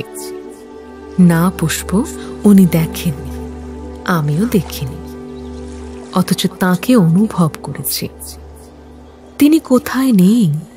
বিশ্বের প্রতি বাষ্পকণায়, জ্যোতিকণায়, পৃথিবীসমূহের প্রতি তৃণে, প্রতি ধূলিকণায় তিনি আছেন। তাই আমরা আছি, তোমরা আছো, বিশ্ব আছে। তিনি তো এভাবেই সকলেরই। করুণা দেবী ঠিকই বলেছেন পুষ্প। বুদ্ধি দিয়ে তাকে বুঝতে চেও না, তা পারা যায় না। সেই ইন্দ্রিয় তোমাদের নেই। কেউ যদি তাকে আকুল হয়ে ডাকে, তবে তার মন ও বুদ্ধির উপযুক্ত হয়ে নিজেকে খুব ছোট করে তিনি ভক্তকে দেখা দেন।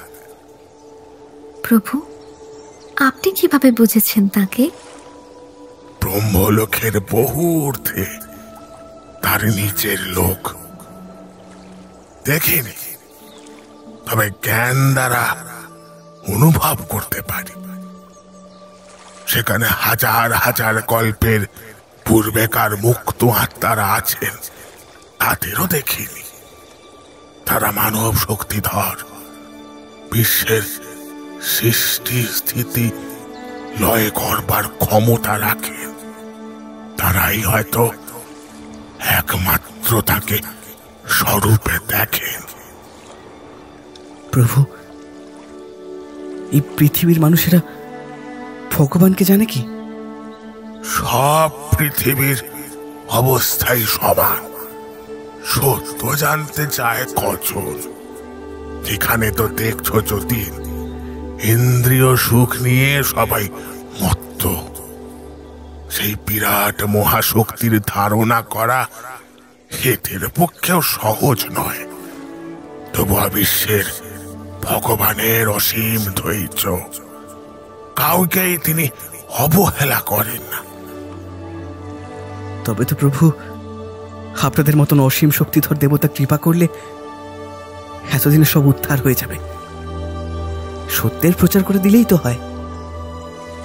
যতীনের ছেলে মানুষই প্রশ্নে গ্রহদেবতার মুখে অনুকম্পার হাসি ফুটে উঠল। বললেন, তা কি হয় যে পৃথিবী যে সত্যের জন্য প্রস্তুত নয়, যে মানুষকে যে কথা বললে সে বুঝবে না, সেখানে সে সত্য প্রচার করা হয় না। সে মানুষকে সে কথা জোর করে শোনানো হয় না। শুনিয়ে তো লাভ নেই, ওদের ওভাবে মুখ্য লাভ হয় না। তবে মানুষের মুক্তি কেমন করে হবে? মানুষ যখন উন্মুক্ত মনে স্বেচ্ছায় এগিয়ে যায় তার দিকে, তিনি তখন তার সকল ভ্রান্তি ঘুচিয়ে দিয়ে সত্যের প্রদীপ জ্বালিয়ে দেন। প্রভু, সহজ কথায় বলুন, আমরা কি করব? আমাদের কি কর্তব্য? তমেব বিদিত্যাদি মৃত্যুমেতি। তাকে চেনে মৃত্যুকে অতিক্রম করতে হবে, বুঝলে? কিভাবে প্রভু? মৃত্যুকে অতিক্রম করা মানে কি? সাধারণ মানুষে মরছে, আবার জন্মাচ্ছে। আবার মরছে। একে বলে মানব আবর্ত। একে জয় করাই মৃত্যুকে অতিক্রম করা। তাকে না জানলে কিছুতেই এই আবর্ত এড়ানো যায় না। আর এটা ছাড়া দ্বিতীয় কোনো পথ নেই, কোনো পথই নেই। পথ বলে দিন দেবতা, আমরা শরণাগত। তাকে ডাকো, তার কাছে আলো ভিক্ষা চাও, তার কাছে প্রার্থনা করো। সর্বদা পরকে ভালোবাসো। যেখানে প্রেম, ভক্তি, স্নেহ, ক্ষমা, সেখানেই তিনি। পরের জন্য যে সর্বত্যাগী, তাকেও হাত ধরে তিনি নিয়ে যান। এই তো মানুষের ধর্ম। এর চেয়ে বড় ধর্ম আর নেই কিছু পৃথিবীর মানুষের মধ্যে, বুঝলে? যতীন চেয়ে চেয়ে দেখছিল। ওদের দক্ষিণে পৃথিবীর দেবদারু জাতীয় বৃক্ষের মতো এক প্রকার ঘন সবুজ বৃক্ষের সারি, কিন্তু তাতে থাবা দোপাটির মতো রঙিন ফুল এত ফুটেছে যে বড় বড় শাখা প্রশাখা নির্মল স্ফটিকের মতো জলরাশির কুলে কুলে নুয়ে পড়েছে। বেলা উত্তীর্ণ হয়েছে। নীল কৃষ্ণ দিগন্তরেখার দিকে চেয়ে হঠাৎ যতীন দেখে বিশাল আকায় এক দশমী কি একাদশের চন্দ্র উদয় হচ্ছে। ও কি, কিরকম একটা চাঁদের মতো, ওটা অত বড়? ওটা বৃহস্পতি। ও জ্যোৎস্না পড়বে এখনই। পৃথিবীর জ্যোৎস্নার চেয়ে অনেক বেশি জ্যোৎস্না আর অদ্ভুত শোভা। আর একটা ব্যাপার বলি, তোমাদের পৃথিবীর মতো এখানে অমাবস্যা নেই। উপগ্রহের ক্ষুদ্র দেহ অতি বড় বৃহস্পতি গ্রহকে ঢাকতে পারে না। সুতরাং সপ্তমী থেকে পূর্ণিমা পর্যন্ত বলা যায়, কিন্তু 2 বৎসর ধরে শুক্লা রাত্রি চলে। যতীন মুগ্ধ হয়ে গেল সেই সুদূরতর পৃথিবীর অদ্ভুত জ্যোৎস্নাময় রজনীর শোভায়। হ্রদের ওদিকে জলজ ঘাসের আড়ালে তরু দলের ভ্রষ্ট কুসুম রাশি পদদলিত করে একদল পরমা রূপসী নারী জলে নামল স্নান করতে। কে জানত এমন সব স্থানও আছে, আবার সেখানে মানুষও আছে। ভগবানের যে কথা গ্রহদেবতা কিছু আগে বলছিলেন, তাতে যতীনের মন প্রাণ এখনো ভরে আছে। যে আদিত্যবর্ণ পুরুষের মানুষ থেকে এইসব পৃথিবী, এই জ্যোৎস্না, পাহাড়, পর্বত, বেণুবীণার ঝঙ্কারের মতো সুস্বরা ওই সুন্দরীদের উৎপত্তি, তাতেই আবার সৃষ্টি আর প্রলয়। কিন্তু তিনি কোথায়? কে তাকে জানে? কিভাবে তাকে জানা যায়? কে দেখিয়ে দেবে তাকে? হঠাৎ চমক ভেঙে যতীন দেখল তারা 3 জনে মাত্র আছে। গ্রহদেবতা বৈশ্রবণ কখন অন্তর্হিত হয়েছেন। করুণা দেবী বললেন, উনি এসব পৃথিবীর বায়ুমণ্ডলে বেশিক্ষণ থাকতে পারেন না। দেবী, আমাদের বড় সৌভাগ্য যে ওনার দেখা পেয়েছি। সবই আপনার দয়া। ফিরবার পথে আকাশে উঠে করুণাদেবী পুষ্পকে সামনের ধোঁয়াশময় দৃশ্য দেখিয়ে বললেন, পৃথিবীর তাবৎ অধিবাসীদের বাসনা কামনা মেঘের মতো জমা হয়েছে এই বায়ুমণ্ডলে। তাই এমন কালো ঘোলাটে কুয়াশা দেখছ। তোমাদের পৃথিবীতেও আছে, এর চেয়েও অনেক বেশি। এই সব ঠেলে আমাদের যাতায়াত করা বড় কষ্টকর। তোমাদের পৃথিবীর শহরগুলোতে তো আরো বেশি। টাকার নেশা, সুরার নেশা, রূপের নেশা। ওখানকার সমগ্র আকাশ এসবের ফলে ধূসর বাষ্পে ছেয়ে আছে। ওতে সাক্ষাৎ বিষ আছে। আমাদের পক্ষে সে ঠেলে যাওয়া যে অত্যন্ত কষ্টকর। তবুও কি করি? পৃথিবীর মতো স্থূল দেহের আবরণ তৈরি করে যেতে হয়। যাক সে কথা। যতীন, পুষ্প, এবারে তোমরা যাও তবে। ওদের পায়ের নিচে এখন বুড়ো শিবতলার ঘাট। সেখানে এখন দুপুরবেলা। দূর পৃথিবীর জ্যোৎস্না ভোজবাজির মতো উধাও হয়েছে। সবটাই যেন কেমন অদ্ভুত এক অলীক স্বপ্নের মতো। কিছুক্ষণ আচ্ছন্নের মতন থেকে যতীন বলল,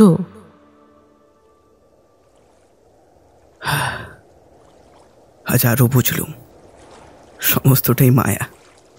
অত বড় দীর্ঘশ্বাস ফেললে কেন শুনি? অমন সব সুন্দরীরা চক্ষের নিমেষে কর্পূরের মতো উধাও হয়ে গেল সেই দুঃখে? যাও, ওসব এখন আর ভালো লাগছে না, মনটা ওরা ছটফট করছে। আমি এক্ষুনি যাব। আমার মা কাঁদছেন আমার জন্য। কোন মা? আরে কোন মা আবার? পৃথিবীর সেদিনের। জগৎটা মায়া বলেছিলে না যতীনদা? সবইতে তোর ঠাট্টা পুষ্প। আমার ব্যথা আমিই জানি। বেশ ভালো, যাও গিয়ে দেখে শুনে এসো মায়ের বাচ্চা। আহা, তুইও চল। পথে নানা বিপদ, কখন যে কি হবে ওসব আমি বুঝতে পারিনি। শেষকালে আবার কোথায় গিয়ে কোথায় জন্মে যাব তার কিছু বিশ্বাস নেই। তার চেয়ে চল, তুই আমার সাথে চল। কোলা বলরামপুর গ্রামে ঝাঁ ঝাঁ করছে শরতের দুপুর। নিবিড় বাঁশবনে ঘুঘু ডাকছে অবিরাম। বনে বনে তিত পল্লার হলুদ ফুল ফুটেছে। যতীন অনেক দিন পরে বাংলার শরতের এই চেনা দৃশ্যগুলো দেখল। বাঁশ ঝাড়ে সোনার সরকির মতো নতুন বাঁশের চারা ঠেলে উঠেছে। বনসীম তলায় বেগুনি ফুল ফুটে ঝোপের মাথা আলো করছে। বর্ষার শেষে ডোবায় জল মরে যাচ্ছে। গেরস্তের ঘরে পোষা হাঁস মুরগি চড়ে বেড়াচ্ছে। পুকুরে নদীতে তীরের টাটকা কাদায় সাদা বক গেঁড়ি গুগলি খুঁজে বেড়াচ্ছে।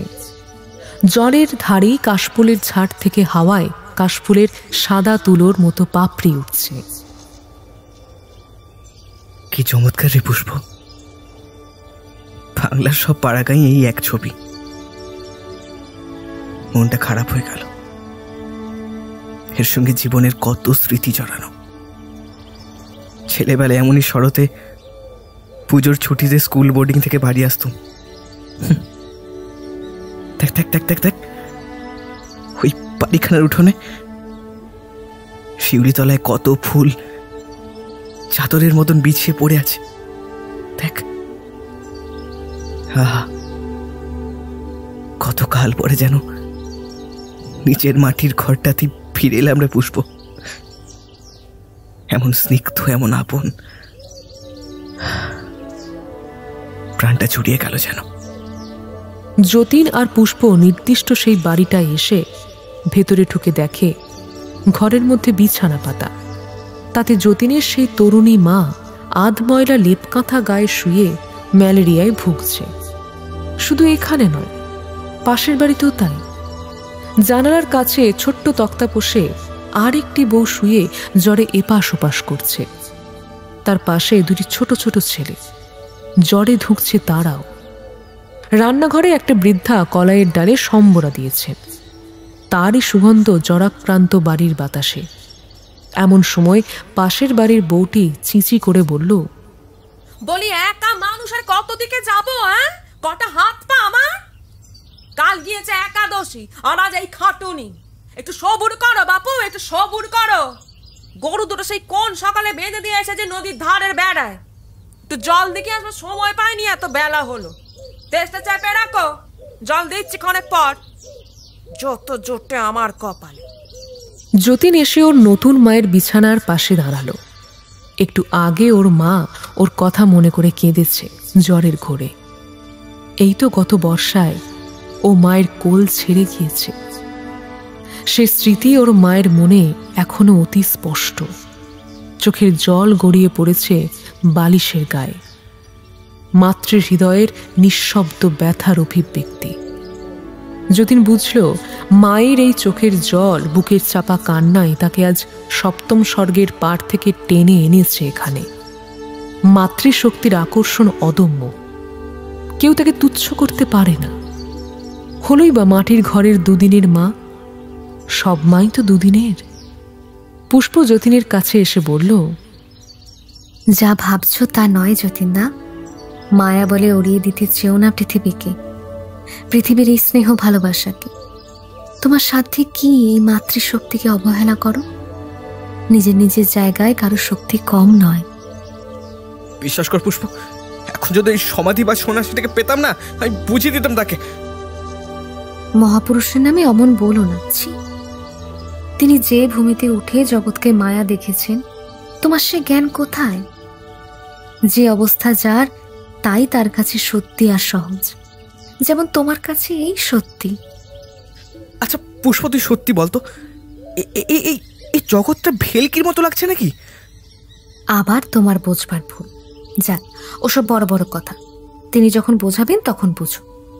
এখন তোমার মায়ের সেবা করো, আমি যাই পাশের বাড়ির ওই বৌদিটার কাছে। জ্বরের ঘরে বমি করছে, ওই শোনো। আহারে, আমি যাই। তার উপর বাড়িতে তো দেখছি এক খান্ডার পিশাশুড়ি ছাড়া মুখে জল দেওয়ার কেউ নেই। যতীন বসে মায়ের মাথায় হাত বুলিয়ে দিতে দিতে ঘরের চারিদিকে চেয়ে দেখতে লাগলো।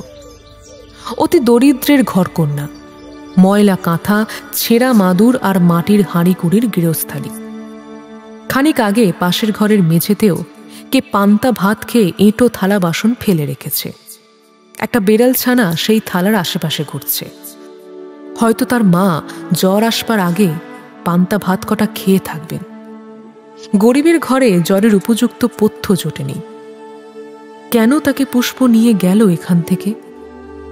এই ঘরে মায়ের কলটি জুটে সে বেশ থাকত, তারপর একদিন সুখে দুঃখে বড় হয়ে উঠত, ভালো একখানা চাকরি করে এই দরিদ্রের ঘরণী মায়ের সেবা করত, ভাঙা বাড়ি সারত, মাকে ভালো ভালো শাড়ি, কানের দুল, হাতের বালা চুড়ি কিনে দিত। ম্যালেরিয়ার সময় হাওয়া বদল করাতে এখান থেকে নিয়ে যেত দেওঘর মধুপুরে। ওইখানে সজনে তলায় বড় রান্নাঘর তৈরি করে দিত। সানাই বাজনার মধ্যে একদিন বিয়ে করে বউ এনে মায়ের বুকে সুখের ঢেউ তুলত। নানা দিক দিয়ে মায়ের শত সাধ পূরণ করত।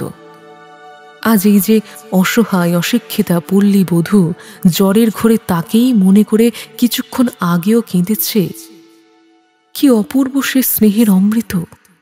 এর জন্যই তো যতীনের মন এত তৃষ্ণার্ত। কি হলো তার স্বর্গে গিয়ে? স্বর্গ তো আর পালাচ্ছিল না। এই সময়ে ডাকপিয়ন বাইরের উঠোনে এসে দাঁড়িয়ে বলল, মানি অর্ডার আছে। এদিকে বাড়িতে আর কেউ নেই। যতীনের মা ধর্মর করে উঠে বসল।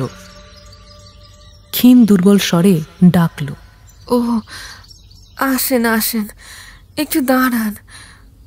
শৈল, ও শৈল, ওলো কোথায় গেলি? শৈল,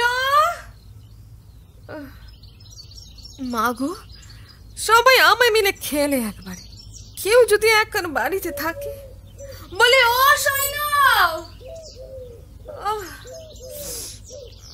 রোগিণীর আহ্বানে কোথা থেকে বছর দশকের একটি ছেলে ছুটতে ছুটতে এসে বলল, কি গো কাকিমা, কি হয়েছে? হ্যাঁ, আমরা মাথা আর মুন্ডু হয়েছে। দুপুরবেলা বেরোয় কোথায় সব? বাড়িতে কেউ নেই নাকি? মানি অর্ডার এসেছে, দেখ, নিয়ে পিয়নের কাছ থেকে যা। আমায় এমন জ্বর বাঁধলো ছাই, মাথাখানা আমি তুলতেই পারছি না। তা হ্যাঁ রে নেপু, শৈল কোথায়? দি তো তাস খেলছে পাঁচুদের বাড়িতে।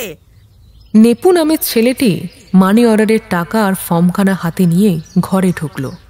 যতীনের মা শুধল, ক টাকা? নেপু ঘাড় নেড়ে জানালো সে জানে না। দে আমায় দেখি, তারা আগে সইখানা করে দি।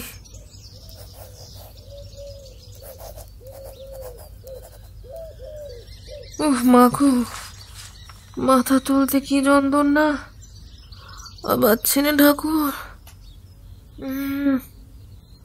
নেপু গিয়ে পিয়নকে সই করা ফর্মখানা দিতে সে চলে গেল। হাতে টাকাগুলো পেয়ে যতীনের মা ৩-৪ বার মতো গুনে বালিশের পাশে রেখে দিল। মোটমাট ৭ টাকা। যেভাবে বউটি আদরে যত্নে সতর্কতার সঙ্গে টাকা কয়টি বারবার গুনল, তাতেই যতীনের মনে হলো এই দরিদ্র সংসারে গৃহলক্ষ্মীর কাছে ওই ৭টি টাকা ৭টি মোহর। সে যদি বড় হয়ে মায়ের হাতে থলি ভর্তি টাকা এনে দিতে পারত, কিন্তু হায়, কোথায় সেসব? যতীনের আজ সত্যিই মনে হলো পুষ্প তাকে যতই টানুক উচ্চ স্বর্গের উপযুক্ত সে নয়। মাটির পৃথিবী তাকে স্নেহময়ী মায়ের মতো আঁকড়ে ধরে রাখতে চায়। তার মনে অনুভূতি জাগায় এই সংসারের ছোটখাটো সুখ দুঃখ, আশাহত অসহায় নরনারীর ব্যথা। এভাবে তার এই হতভাগিনী মাকে একলা ফেলে আশালতাকে নিষ্ঠুর ভাগ্যের হাতে সঁপে দিয়ে যতীন কোন স্বর্গে গিয়ে সুখ পাবে?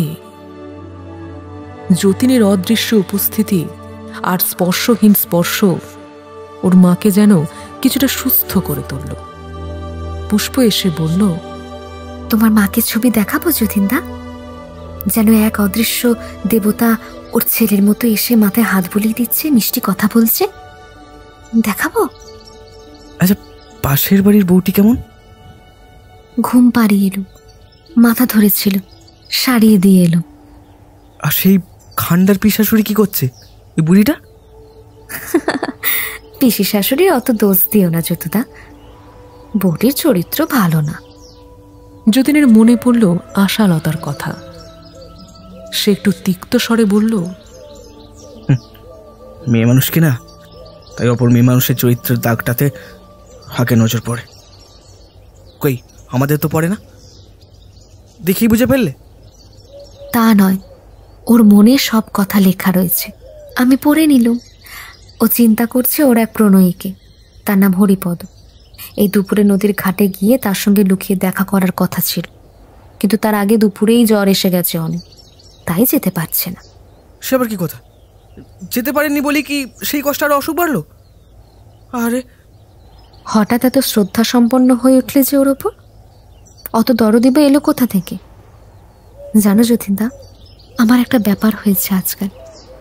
লোকের কাছে কিছুক্ষণ বসলে বা থাকলে আমি তার মনের চিন্তা সব বুঝতে পারি। ও বউটির পাশে গিয়ে বসে দেখি ও শুধু কে হরিপদ তার কথাই ভাবছে। যাকে যাক, তোমার মা এখন কেমন আছে? এখন একটু ভালো। কোথা থেকে এক্ষুনি মায়ের জন্য একটা মানি অর্ডার এলো 7 টাকা, জানিস? তখন যদি দেখতিস মায়ের কি আনন্দ। হ্যাঁ রে পুষ্প, তুই কেন আমাকে নিয়ে গেলি বলতো? দেখ, এই দরিদ্র সংসারে তো একটা উপকার করতে পারতাম বেঁচে থাকলে। আমি হয়তো একটা চাকরি করে। আমি নিয়ে যাই সাধ্যে কি আমার? যিনি দিন দুনিয়ার মালিক, তার ইচ্ছে না থাকলে। আচ্ছা আচ্ছা, তুই কি দিন দুনিয়ার মালিকের সঙ্গে পরামর্শ করে কাজ করেছিলিস পুষ্প? এই সময় যতীনের মা বিছানা থেকে উঠে বাইরের রোয়াকে রোদ্দুরে গিয়ে বসলেন। ম্যালেরিয়া রোগীর ভালো লাগে রোদ্দুরে বসতে। দুটি প্রতিবেশিনী এসে উঠোনে দাঁড়িয়ে গল্প করতে লাগলো যতীনের মায়ের সঙ্গে। একজন শুধুল, তা জ্বরটা কখন এলো আজ বউ? দুটো ভাত খেয়ে উঠেছি, থালা তুলিনি গো, অমনি সে কি ভূত নন্দী জ্বর গো। কিন্তু এখন জানো তো, হঠাৎ করে ভালো বোধ হচ্ছে। আচমকা জ্বরটা যেন কেমন কেমন কমে গেল। বাহ বাহ, ভালোই তো। তা হ্যাঁ রে, আজ নাকি তোর টাকা এলো? তা কত টাকা এলো? হ্যাঁ গো দিদি, 7 টাকা। বাঁচা গেল, কদিন তো একরকম না খেয়েছিলি। বর ঠাকুর টাকা পাঠাতে অত দেরি করেন কেন? হ্যাঁ, সামনে পুজো, অত দেরি করেই যখন টাকা পাঠালেন তখন আর কিছু কোথায় পাবে দিদি? এই তো সেদিন বাড়ি থেকে গেল, 15 টাকা তো মোটে মাইনি। মনিব যে পাঁজুরে লোক গো, 2-1 টাকা আগাম চাইলে তো দেবে না। ওরও তো শরীর ভালো না, সবই তো জানো। সেবা সে বড় অসুখের পরে আর শরীর ভালো করে সারলই না। ওই মানুষকে একা পাঠিয়ে যে কত অশান্তিতে ঘরে থাকি। তার উপর আমার খোকা জামার পথ ধুনি একেবারে।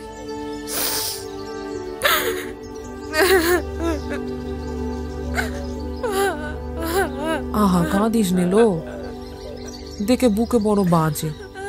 ঠাকুরে ভরসা রাখ, সব ঠিক হয়ে যাবে রে বউ, সব ঠিক হয়ে যাবে। যাবো রোদ্দুরে আর বসিস নে, বমি হবে, ঘরে গিয়ে শোগে। কি আর করবি বল, আমরা সব দিন আনি দিন খাই গরিব, আমাদের সব এক অদৃষ্ট। তোমরা আশীর্বাদ করো দিদি, উনি আমার ভালো থাকো। ওই 7 টাকায় আমার 7 কানা মোর গো দিদি। পুজোর সময় আসতে পারবে না বলে লিখেছে, সে কি কম কষ্ট গো আমার। ওই পোড়ার মুখ মনি বলে পাঠাবে কাজ না আদায় করতে, তাই ছুটি পাবে না। এমন সময় পুষ্প হঠাৎ বলে উঠল, আমি বলছি তিনি বাড়ি আসবেন, নিশ্চয়ই আসবেন। যতীন অবাক হয়ে পুষ্পের দিকে চেয়ে রইল। পুষ্পর মুখে এক অদ্ভুত জ্যোতি ফুটে উঠেছে। ওর কণ্ঠস্বর যেন দৈববাণীর মতো শক্তিমান আর অমোঘ। কথা শেষ করে যখন পুষ্প যতীনের দিকে চাইল, তখন তার চোখে জল। কি হলো রে পুষ্প? সতীলক্ষ্মী উনি, জয় হোক ওর। পায়ে হাত দিয়ে প্রণাম করো মাকে যতীনদা। তারপর দুজনে আরো অনেকক্ষণ সেখানে রইল। যতীনের মায়ের জ্বর এখনো ছাড়েনি। তিনি আবার ছেঁড়া কাঁথায় গিয়ে শুয়ে পড়লেন। কিছুক্ষণ এপাশ ওপাশ করে জ্বর কিছুটা কমবার সঙ্গে সঙ্গে নির্জীবভাবে ঘুমিয়ে পড়লেন।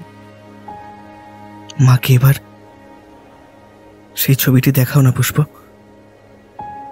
এক দিব্যা লোক ওর মাথার শিউরে বসে মাথায় হাত বুলিয়ে দিচ্ছে। থাকো, আসলে কি জানো যতীনদা, ভেবে দেখলাম তারপর ওসব ছবি যে দেখে সে সংসার করতে পারে না, মন চঞ্চল হয়ে যায়। পৃথিবীর মন একরকম, ভূবর লোকের মন আলাদা। এর সঙ্গে ওকে জড়াতে নেই। ওসব দর্শন হয় কাদের যারা আধ্যাত্মিক জীবন শুরু করবে। সংসারী লোকেদের অমন ছবি দেখাতে নেই। আমি দেখাতে পারি, তোমার মা জেগে উঠে কাঁদবেন, উদাস হয়ে থাকবেন দিন কত, সংসারের কিছু ভালো লাগবে না, প্রতিদিনের সাংসারিক জীবনে মন দিতে পারবেন না। কি দরকার বলো সুস্থ শরীরকে ব্যস্ত করা? তাহলে মাকে একবার বরং ঘুমের মধ্যে ভূবর লোকে নিয়ে যাই, বেরিয়ে দেখে আসুন, একটু বরং ভাল লাগবে। উনি এখনো তার উপযুক্ত হননি যতদা, কিছু বুঝতে পারবেন না। হয়তো ওর সূক্ষ্ম শরীর অজ্ঞান হয়ে পড়বে সেখানে। সব এক আজগবি স্বপ্ন বলে ভাববেন, বৃথা পরিশ্রম। চলো যাই, অনেক বেলা হলো। কাছেই এক ঝোপে তিতপল্লার হলুদ ফুলে রঙিন প্রজাপতির ঝাঁক উঠতে দেখে ওরা দুজন সেখানে গিয়ে দাঁড়ালো। কি সুন্দর না? শুয়োপোকা থেকে কেমন চমৎকার রঙিন জীবন তৈরি হয়েছে দেখো।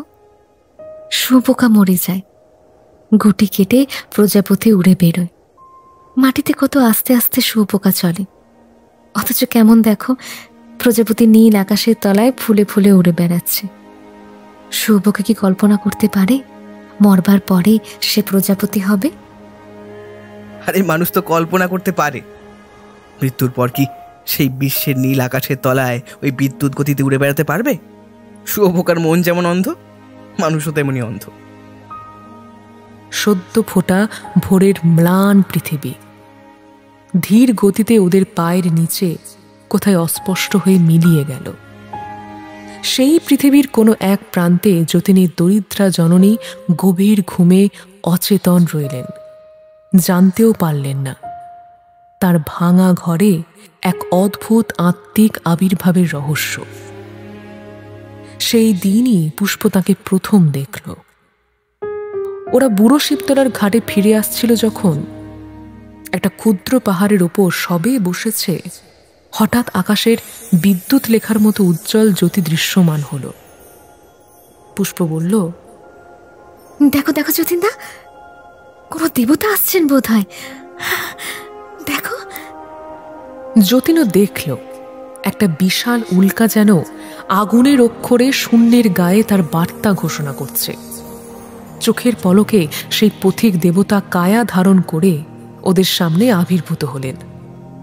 পুষ্প আর যতীন দুজনেই চিনল যে দেবতা একবার মহাশূন্যে পথ হারিয়ে ওদের কুটির প্রাঙ্গণে বিভ্রান্ত অবস্থায় এসে পড়েছিলেন, সেই ভ্রাম্যমান আবিষ্কারক দেবতা। দেবতা বললেন, তোমাদের কথা আমি মনে রেখেছি।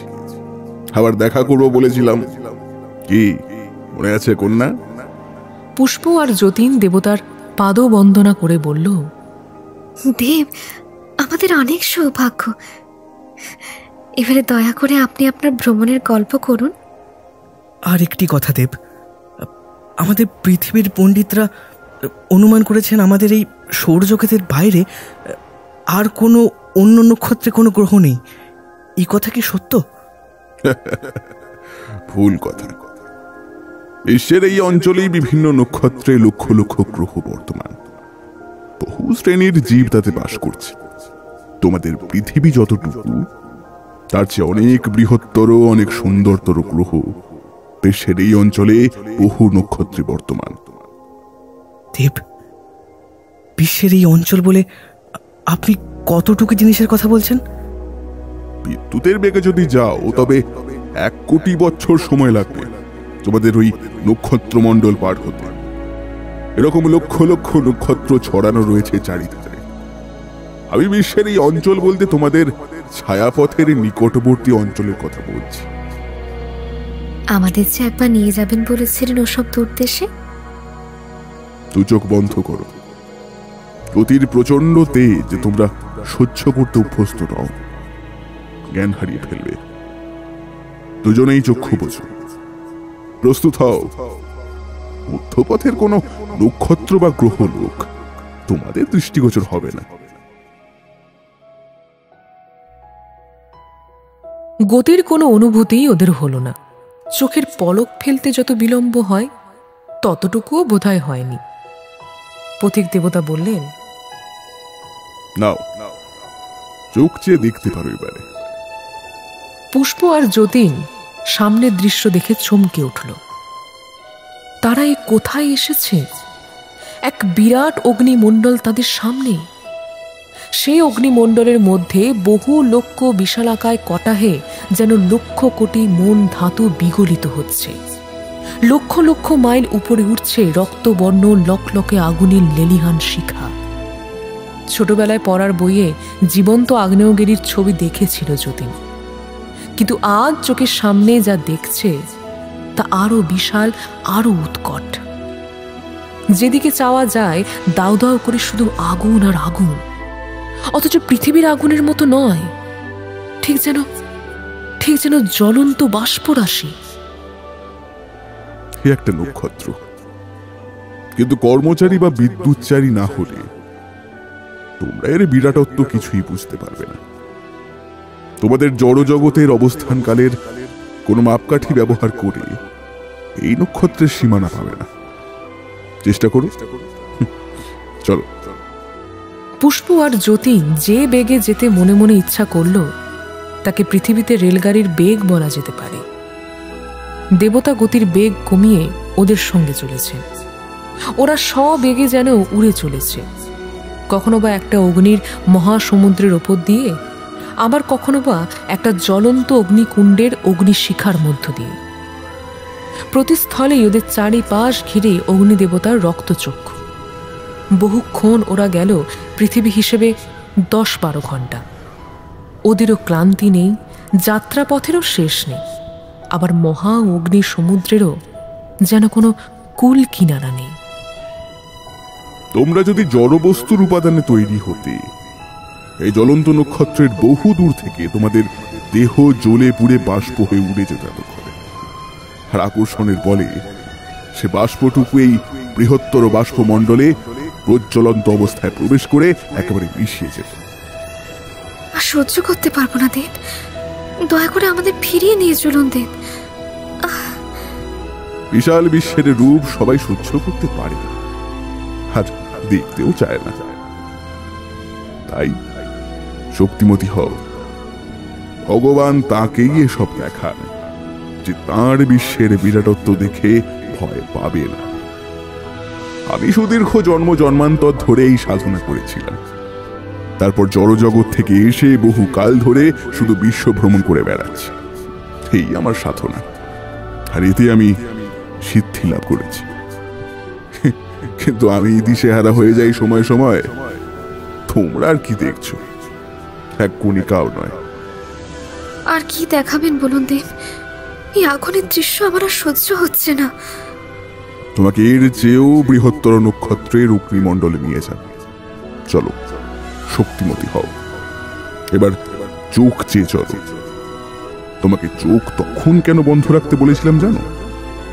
তোমাদের জড়জগতের অতি নিম্ন স্তর অতিক্রম করতে হবে আসবার পথে। সে অতি কুশ্রী স্তর। তোমরা দেখলে ভয় পেতে, যাই দেখায়নি। সেটা কি, নরক? আচ্ছা, তাই যদি হয় তা দেখতে বড় ইচ্ছে করে দেব। তো দয়া করে যদি... প্রত্যেক জড়জগতের এমনি একটি নিম্নতর আত্মিক স্তর আছে। জড়জগতের অপুষ্ট আত্মা ওখানে আসে।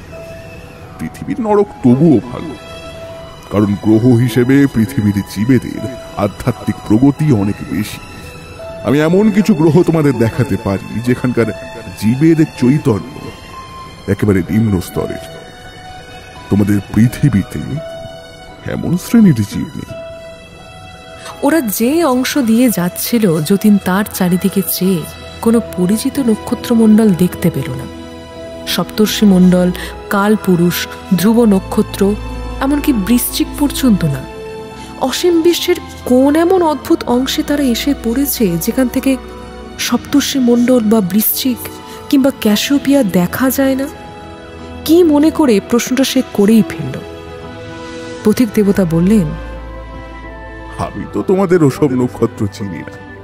তোমরা জড়জগৎ থেকে চিরকাল দেখে আসছো বলে ওগুলো পৃথিবীর জীবের কাছে সুপরিচিত, বিশ্বের পথিকা। আমার কাছে ওরকম লক্ষ কোটি ধ্রুব আর সপ্তর্ষি অগণন জ্যোতির্লোকের ভিড়ে একেবারে মিশিয়ে গিয়েছে। পুষ্প অনেকক্ষণ থেকে লক্ষ্য করছিল আকাশের অপর দিকে বকের পালকের মতো বহু দূরব্যাপী রঙিন মেঘ রাশি এক জায়গায় স্থির ছবির মতো দৃশ্যমান। সে কৌতূহলী হয়ে জিজ্ঞাসা করল, ওই মেঘের মতো ওগুলো কি দেব? আমি জানি, কিন্তু কখনো দেখিনি। ওগুলো বহু উচ্চ স্তরের জীব লোক। জড় দেহধারী জীব? না না, তোমরা যাকে বলবে আত্মিক লোক, অনেক উঁচু স্তরের আত্মা। একটা প্রশ্ন করব, যদি কিছু মনে না করেন স্যার। মানে ইয়ে দেব। কি করো যতীনদা? তোমার এখনো পৃথিবীর সংস্কার গেল না? দেবতা ওদের মনোবৃত্তি অনেক সময় ঠিক বুঝতে পারেন না। রাগ, অশ্রদ্ধা, হিংসা প্রভৃতি মনোভাবের বহু ঊর্ধ্বের তারা। তিনি অনেক পরিমাণে সরল বালকের মতো। পুষ্প লক্ষ্য করেছে করুণা দেবীও অনেক সময় 12 বছরের ছোট্ট বালিকাটির মতো কথা বলেন। উচ্চতর দেব চরিত্রের এদিকটা আজকাল বেশি করে ওদের দুজনেরই চোখে পড়েছে। যতীন তাই এবারে আরো বিনয়ের সঙ্গে বলল, একটা প্রশ্ন ছিল, আপনি ওখানে যাননি কেন? ওর উত্তর খুব সোজা। সব লোক আমার নিকট এক প্রকার অদৃশ্য। আপনার কাছেও অদৃশ্য? দেব, ঠিক বুঝতে পারলাম না। এইবার সামনে বহু দূর থেকে ওরা দেখতে পেল সারা আকাশ জুড়ে একটা বিশাল অগ্নিক্ষেত্র ওদের দিকে যেন ছুটে আসছে। ঘোর শুভ্র বর্ণ, মহাপ্রজ্বলন্ত বাষ্প পরিবেশ। মাঝে মাঝে তা থেকে সহস্র সহস্র যোজনব্যাপী বাষ্পাগ্নি বহু ঊর্ধ্বে উঠে মহারুদ্রের মতো সর্বধ্বংসকারী হয়ে উঠেছে, যেন ঘন ঘন প্রলয়ের হুঙ্কার ছাড়ছে। সে দৃশ্য দেখে পুষ্পের যেন চেতনা লোপ পাবার মতো হল। যতীনও আর সইতে না পেরে বলে উঠল, উফ, কি ভীষণ ব্যাপার! বাপরে, আমাদের পক্ষে এইসব দৃশ্য না দেখাই ভালো। বাপরে, কি ভয় করে যে! শুধু বিশ্বদেবের মোহন মূর্তি দেখবে, অথচ তার করাল রুদ্ররূপ দেখলে তো ভয় পাবে। কি, চলো ধ্বংসদেবের বিষাণ ধ্বনি শোনাবো তোমাদের। আত্মার দুর্বলতা দূর করো। কিন্তু আপনার শিষ্যা যে অচেতন হয়ে পড়েছে। ও তো মেয়ে মানুষ, ওকে ওরূপ আর নাইবা দেখালেন প্রভু। সেই বিরাট কালাগ্নি বেষ্টিত মহাদেশ তখন ওদের অদূরে। যতীনের মনে হলো একটা প্রজ্বলন্ত বিশ্ব পৃথিবী তার সামনে।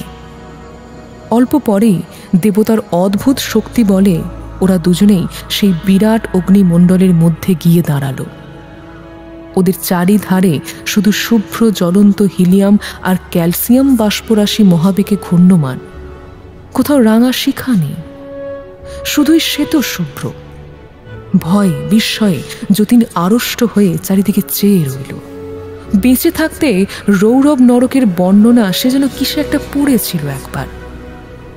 তবে কি এই কি সেই রৌরব নরক? কোন দেবতার তাণ্ডব নৃত্যের পদচিহ্ন তবে এটা?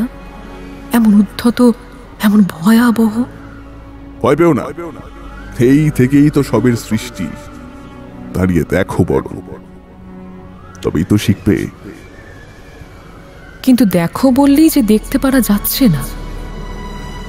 যতীন অনুভব করল সে নির্ঘাত উন্মাদ হয়ে যাবে এ দৃশ্য আর বেশিক্ষণ দেখলে। এমন সময় হঠাৎ পথিক দেবতা যেন ভাবাবেগে সমাধিস্থ হয়ে নিষ্পন্দ হয়ে গেলেন ক্ষণকালের জন্য। তার সুন্দর চক্ষু দুটি মুদ্রিত করে সেই অগ্নিশিখার মধ্যে স্থির প্রশান্ত বদনে দাঁড়িয়ে রইলেন। আপন অস্ফুট স্বরে বলতে লাগলেন, হে অনল, হে সর্বেশ্বর, হে পরাবর স্বরূপ, কারণে তুমি বর্তমান, কার্যেও তুমি বর্তমান।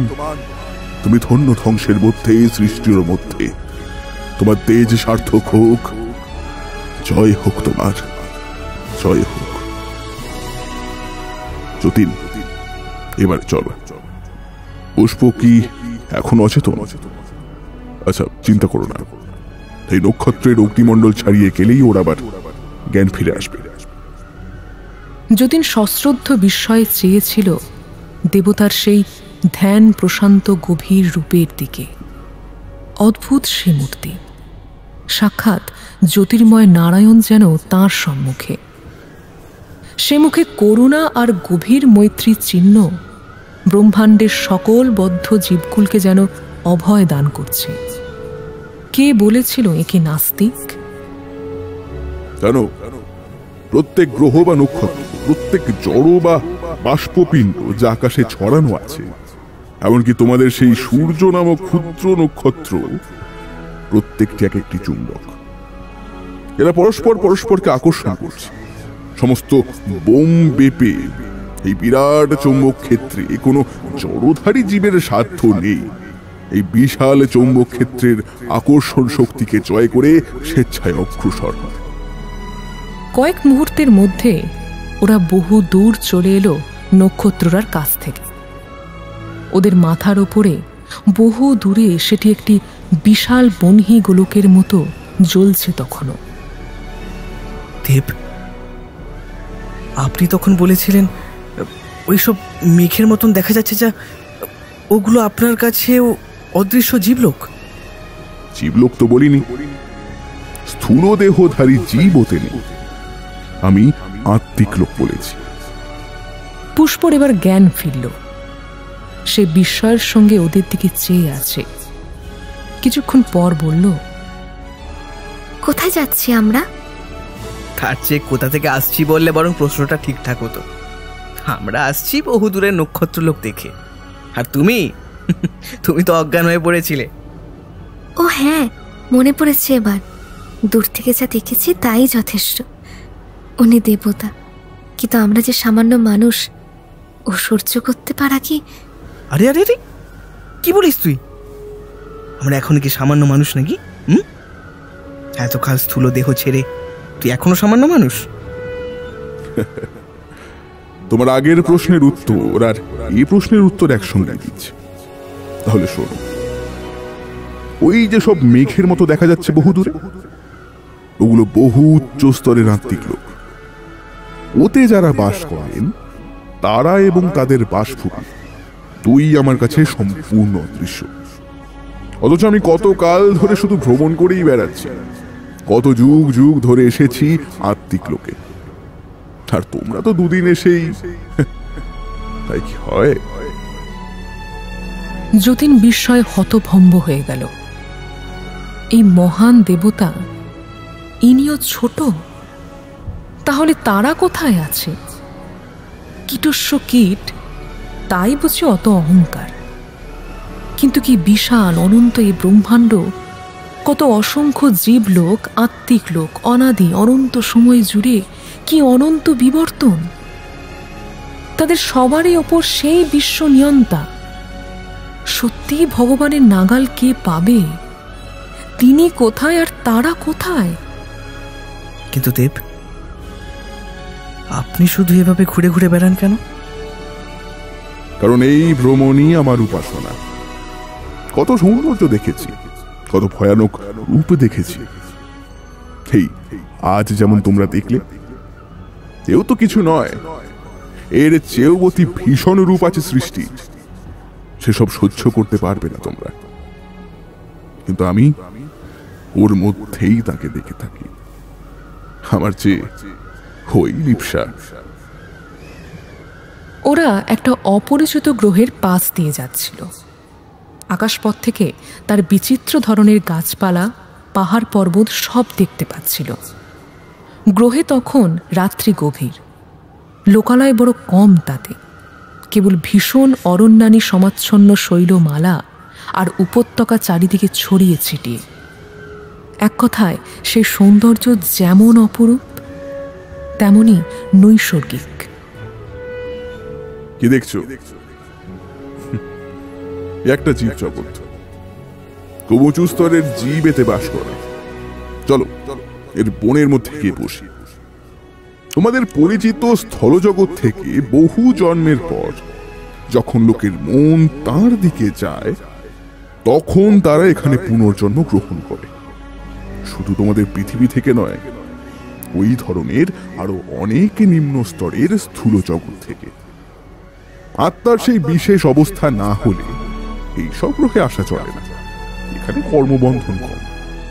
ভগবানে যারা আত্মসমর্পণ করেছে, তাদের মন বুঝে অন্তর্যামী বিশ্ব দেবতা এখানে এবং আরো এর মতো বহু গ্রহ আছে, সেই সব লোকে জন্মগ্রহণ নির্দেশ করেন। দেখছো না, এখানে জীবের বসতি কম, ভিড় নেই। জীবনের যুদ্ধ সরল ও সহজ। কোন রকম ভ্রম, কুসংস্কার কিংবা অজ্ঞানতার বাঁধন যারা কাটিয়েছে, তারাই এখানে আসে শেষ জন্মের জন্য। আর মৃত্যুর পর এখানে আর তাদের স্থূল শরীর গ্রহণ করতে হয় না।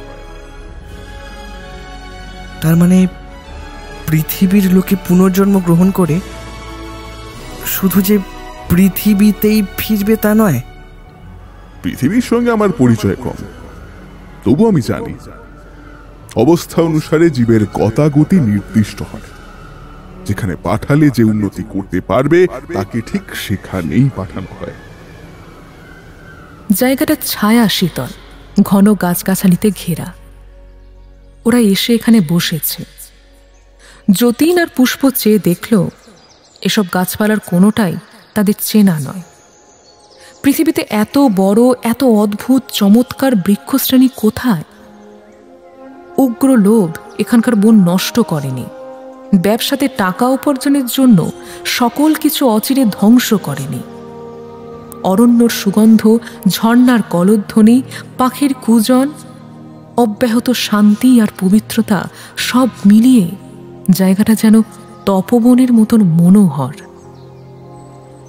দেব, ক্ষমা করবেন, একটা কথা জানতে খুব মন করে। আচ্ছা, আপনি কি তাকে দেখেছেন প্রভু? পুষ্পর প্রশ্নে হঠাৎ পথিক দেবতার মুখ সম্ভ্রম আর ভক্তিতে কোমল হয়ে এলো। সরল স্বরে বললেন, আমি তার রূপ দেখেছি তার বিশ্ব সৃষ্টির মধ্যে। তাকে চোখে দেখা যায় আমি জানি, কিন্তু তাকে পেতে আমি সেভাবে তপস্যা করিনি কখনো। আমি ভবঘুরে তাকে দেখে বেড়াতে চাই, তাঁরই সৃষ্টি লোকান্তরে। ভ্রাম্যমান আত্মা হই আমার আনন্দ। আর সেই জন্যই তো অনেকে আমাকে নাস্তিক বলে। যতীনের হঠাৎ মনে পড়ল করুণা দেবীর কথা। তিনিও তাই বলেছিলেন। প্রভু, এই গ্রহে স্ত্রীলোক আছে? কেন থাকবে? নারী বিশ্ব শক্তির মূল অংশ। এসো দেখবে। গ্রহের এই যে অংশটা, এটা হলো রাত্রি, আর অন্য অংশে দিনমান। এবার চল এদের ঘর সংসার দেখবে চলো। খুব শান্ত জীবনযাত্রা এদের। বহু প্রবৃত্তি আর বাসনার সঙ্গে বিরুদ্ধ শক্তির সঙ্গে সংগ্রাম করে জয়ী হয়ে অভিজ্ঞ হয়ে এই জন্মে পূর্বজন্মের জ্ঞান আর সংযমের প্রভাবে এরা সমাহিত এবং আত্মস্থ হয়েছে। এদের সমাজ কেমন প্রভু? এই গ্রহের কথা আমি ঠিক জানি না, তবে বিশ্বের এই অঞ্চলে এরকম বহু গ্রহ আছে। সর্বোচ্চই উচ্চ স্তরের জীবজগৎ। জীবে জীবে যুদ্ধ রক্তপাত নেই এই সব গ্রহে। অন্তত অত্যন্ত পরার্থপর এখানকার মানুষ, পরের জন্য প্রাণ দেবে। অনেক জাতি নেই, ভেদবুদ্ধি অত্যন্ত কম, সহজে খাদ্য মেলে আর স্থূল দেহ ধারণের উপযুক্ত। আয়ু কিন্তু দীর্ঘ নয়, কিন্তু এই অল্প সময়ের মধ্যে বেশি কাজ করতে হয়। কাজেই আলস্যের স্থান নেই, কামনার বস্তুতে লোভও নেই। যেমন বাড়তি খাদ্য সঞ্চয়, কি বড় বড় বাড়ি ঘর, প্রচুর পোশাক আশাক, মান যশ অহংকার অভিমান এইসব। কিন্তু কিন্তু নারী রয়েছে যে প্রভু, ওরা থাকলেই তো। কি এটা কিরকম বললে যতীনদা? পথিক দেবতা হেসে পিতার ন্যায় সস্নেহে পুষ্পের পৃষ্ঠদেশে স্পর্শ করে যতীনের উদ্দেশ্যে বললেন, কন্যার মনে আঘাত দিও না, ও ঠিকই বলেছে। ওরা থাকলেই কেবল গোলমাল হয় তা নয়, বসনা থেকেই তো জন্মায় পাপ আর গোলমাল। এখানকার জীব বসনা ক্ষয় করে এসেছে বহু জন্ম ধরে। এদের মধ্যে তেমন ভাবে নিম্ন স্তরের বাসনা জাগে না। উচ্চ জ্ঞানের, শিল্পের, সঙ্গীতের সাধনা বা ভগবৎ সাধনা নিয়ে এরা থাকে। ভগবানের জ্ঞান বা প্রত্যক্ষ দর্শন এদের অনেকের হয়েছে। সুতরাং সেসব জিনিস জীবনে স্বপ্নের মতন অস্থায়ী। তাদের অপ্রয়োজনীয়তা এরা বুঝে গেছে। তাই অত্যন্ত সাধু, নিষ্পৃহ, সরল, উচ্চমানের জীবন এদের। বাহ, চমৎকার জীবন তো এখানকার। ইচ্ছে হয় এখানেই জন্ম নিই। তোমাকে এখানে একদিন জন্ম নিতেই হবে। এই স্বর্গলোক যেখানে তোমরা আছো কেউ যে মায়ার অধীন। হয়তো বহুকাল এখানে থাকবে, স্তর থেকে স্তরান্তরে যাবে, কিন্তু স্বর্গ দুদিনের। ব্রহ্মচক্রে জন্ম মৃত্যু আবর্তিত হচ্ছে। মানুষ জন্মাবে, মরবে, আবার জন্মাবে, যতদিন না বসনার শেষ হয়। ভগবানকে জানলে জীব নিজেকে জানতে পারবে, আর তখন তখন ছুটি। পুষ্প হঠাৎ হাঁটু গেড়ে বসে পড়ল। দেখা দেখি যতীন এই মনোরম জগতের নৈশ সৌন্দর্যের মধ্যে উচ্চ স্তরের এই পথিক দেবতার বাণীকে ওদের যেন স্বয়ং ভগবানের প্রতিনিধির বাণী বলে মনে হল। পুষ্প মাথা নিচু করে বলল, আশীর্বাদ করুন দেব। আশীর্বাদ করছি পুষ্প। তুমি আমার অপেক্ষা অনেক উচ্চ স্তরের দেবাত্মার সাক্ষাৎ পাবে। আমি তো ভব ঘুরে মাত্র। তুমি নিশ্চিত থেকো, সত্যিকার জ্ঞানীর দর্শন পাবে তুমি। তবে তোমার ভাগ্যে এখনো অনেক সংগ্রাম আছে, কিন্তু তুমি বিশ্বদেবের করুণা লাভ করবে। আমি যাদের পাদস্পর্শ করার যোগ্য নই, এমন আত্মার দর্শন পেয়ে তুমি ধন্য হবে, মনে রেখো। এমন সময় বনানী জোড়া রাত প্রভাতে বদলে গেল। আকাশের নক্ষত্ররাজি ম্লান হয়ে গেল নিমেষে। অযুত লক্ষ নিযুত কোটি তারা নীল জ্যোৎস্না মিলিয়ে অস্পষ্ট হয়ে এলো ধীরে ধীরে। পুষ্প ভাবছিল, কোনো এক সুদূর জন্মান্তরে এই গ্রহলোকে যদি সে জন্ম নেয়, তবে এই শান্ত উপত্যকায় সে হাত ধরাধরি করে ঘুরে বেড়াবে যতীনদার সঙ্গে। দুজনে মিলে ভগবানের উপাসনা করবে সারা জীবন। এই তপবন সম গ্রহলোকের পবিত্র আশ্রয়ে, হয়তোবা ঝর্ণার কূলে কুটির বেঁধে। জগতের বিশাল পথে ঘুরতে ঘুরতে কবে যে এখানে এসে পড়তে হবে তাকে কেউ জানে? পুষ্পর স্থির বিশ্বাস, মহাপুরুষের আশীর্বাদ বৃথা যাবে না। চলো, এখনই লোকে জেগে উঠবে। এরা হয়তো আমাদের দেখতে পাবে। এদের ক্ষমতা অনেক বেশি, তোমাদের তো নিশ্চয়ই দেখতে পাবে। তার চেয়ে সরে পড়ি আগে, চলো। ওদের বুড়ো শিবতলার ঘাটে পৌঁছে দিয়ে পথিক দেবতা পুষ্পর চোখের জলের মধ্যে অদৃশ্য হলেন। তার অনুনয় আর অনুরোধের উত্তরে বলে গেলেন সঠিক সময়ে আবার তিনি দর্শন দেবেন।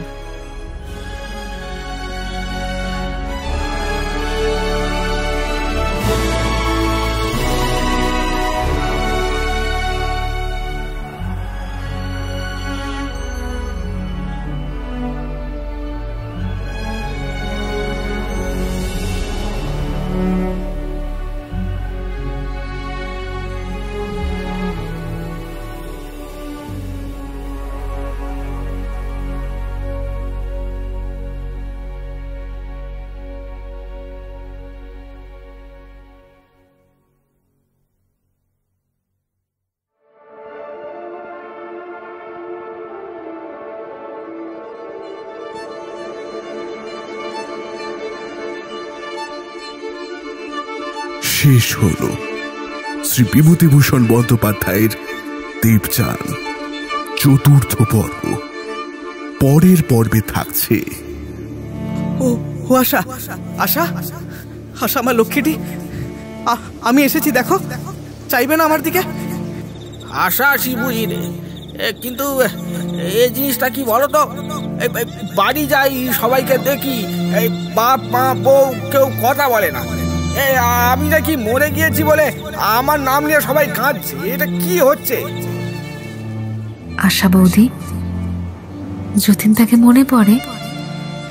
তিনি স্বর্গে চলে গিয়েছে, তার কথা আমার মুখে বলে কি লাভ? এখন আমার অন্তর বলছে বাকি সব তুচ্ছ, কেবল তুই থাক পুষ্প। শুনতে থাকুন দ্য ওয়ান্ডার ইন বুকশেলফ।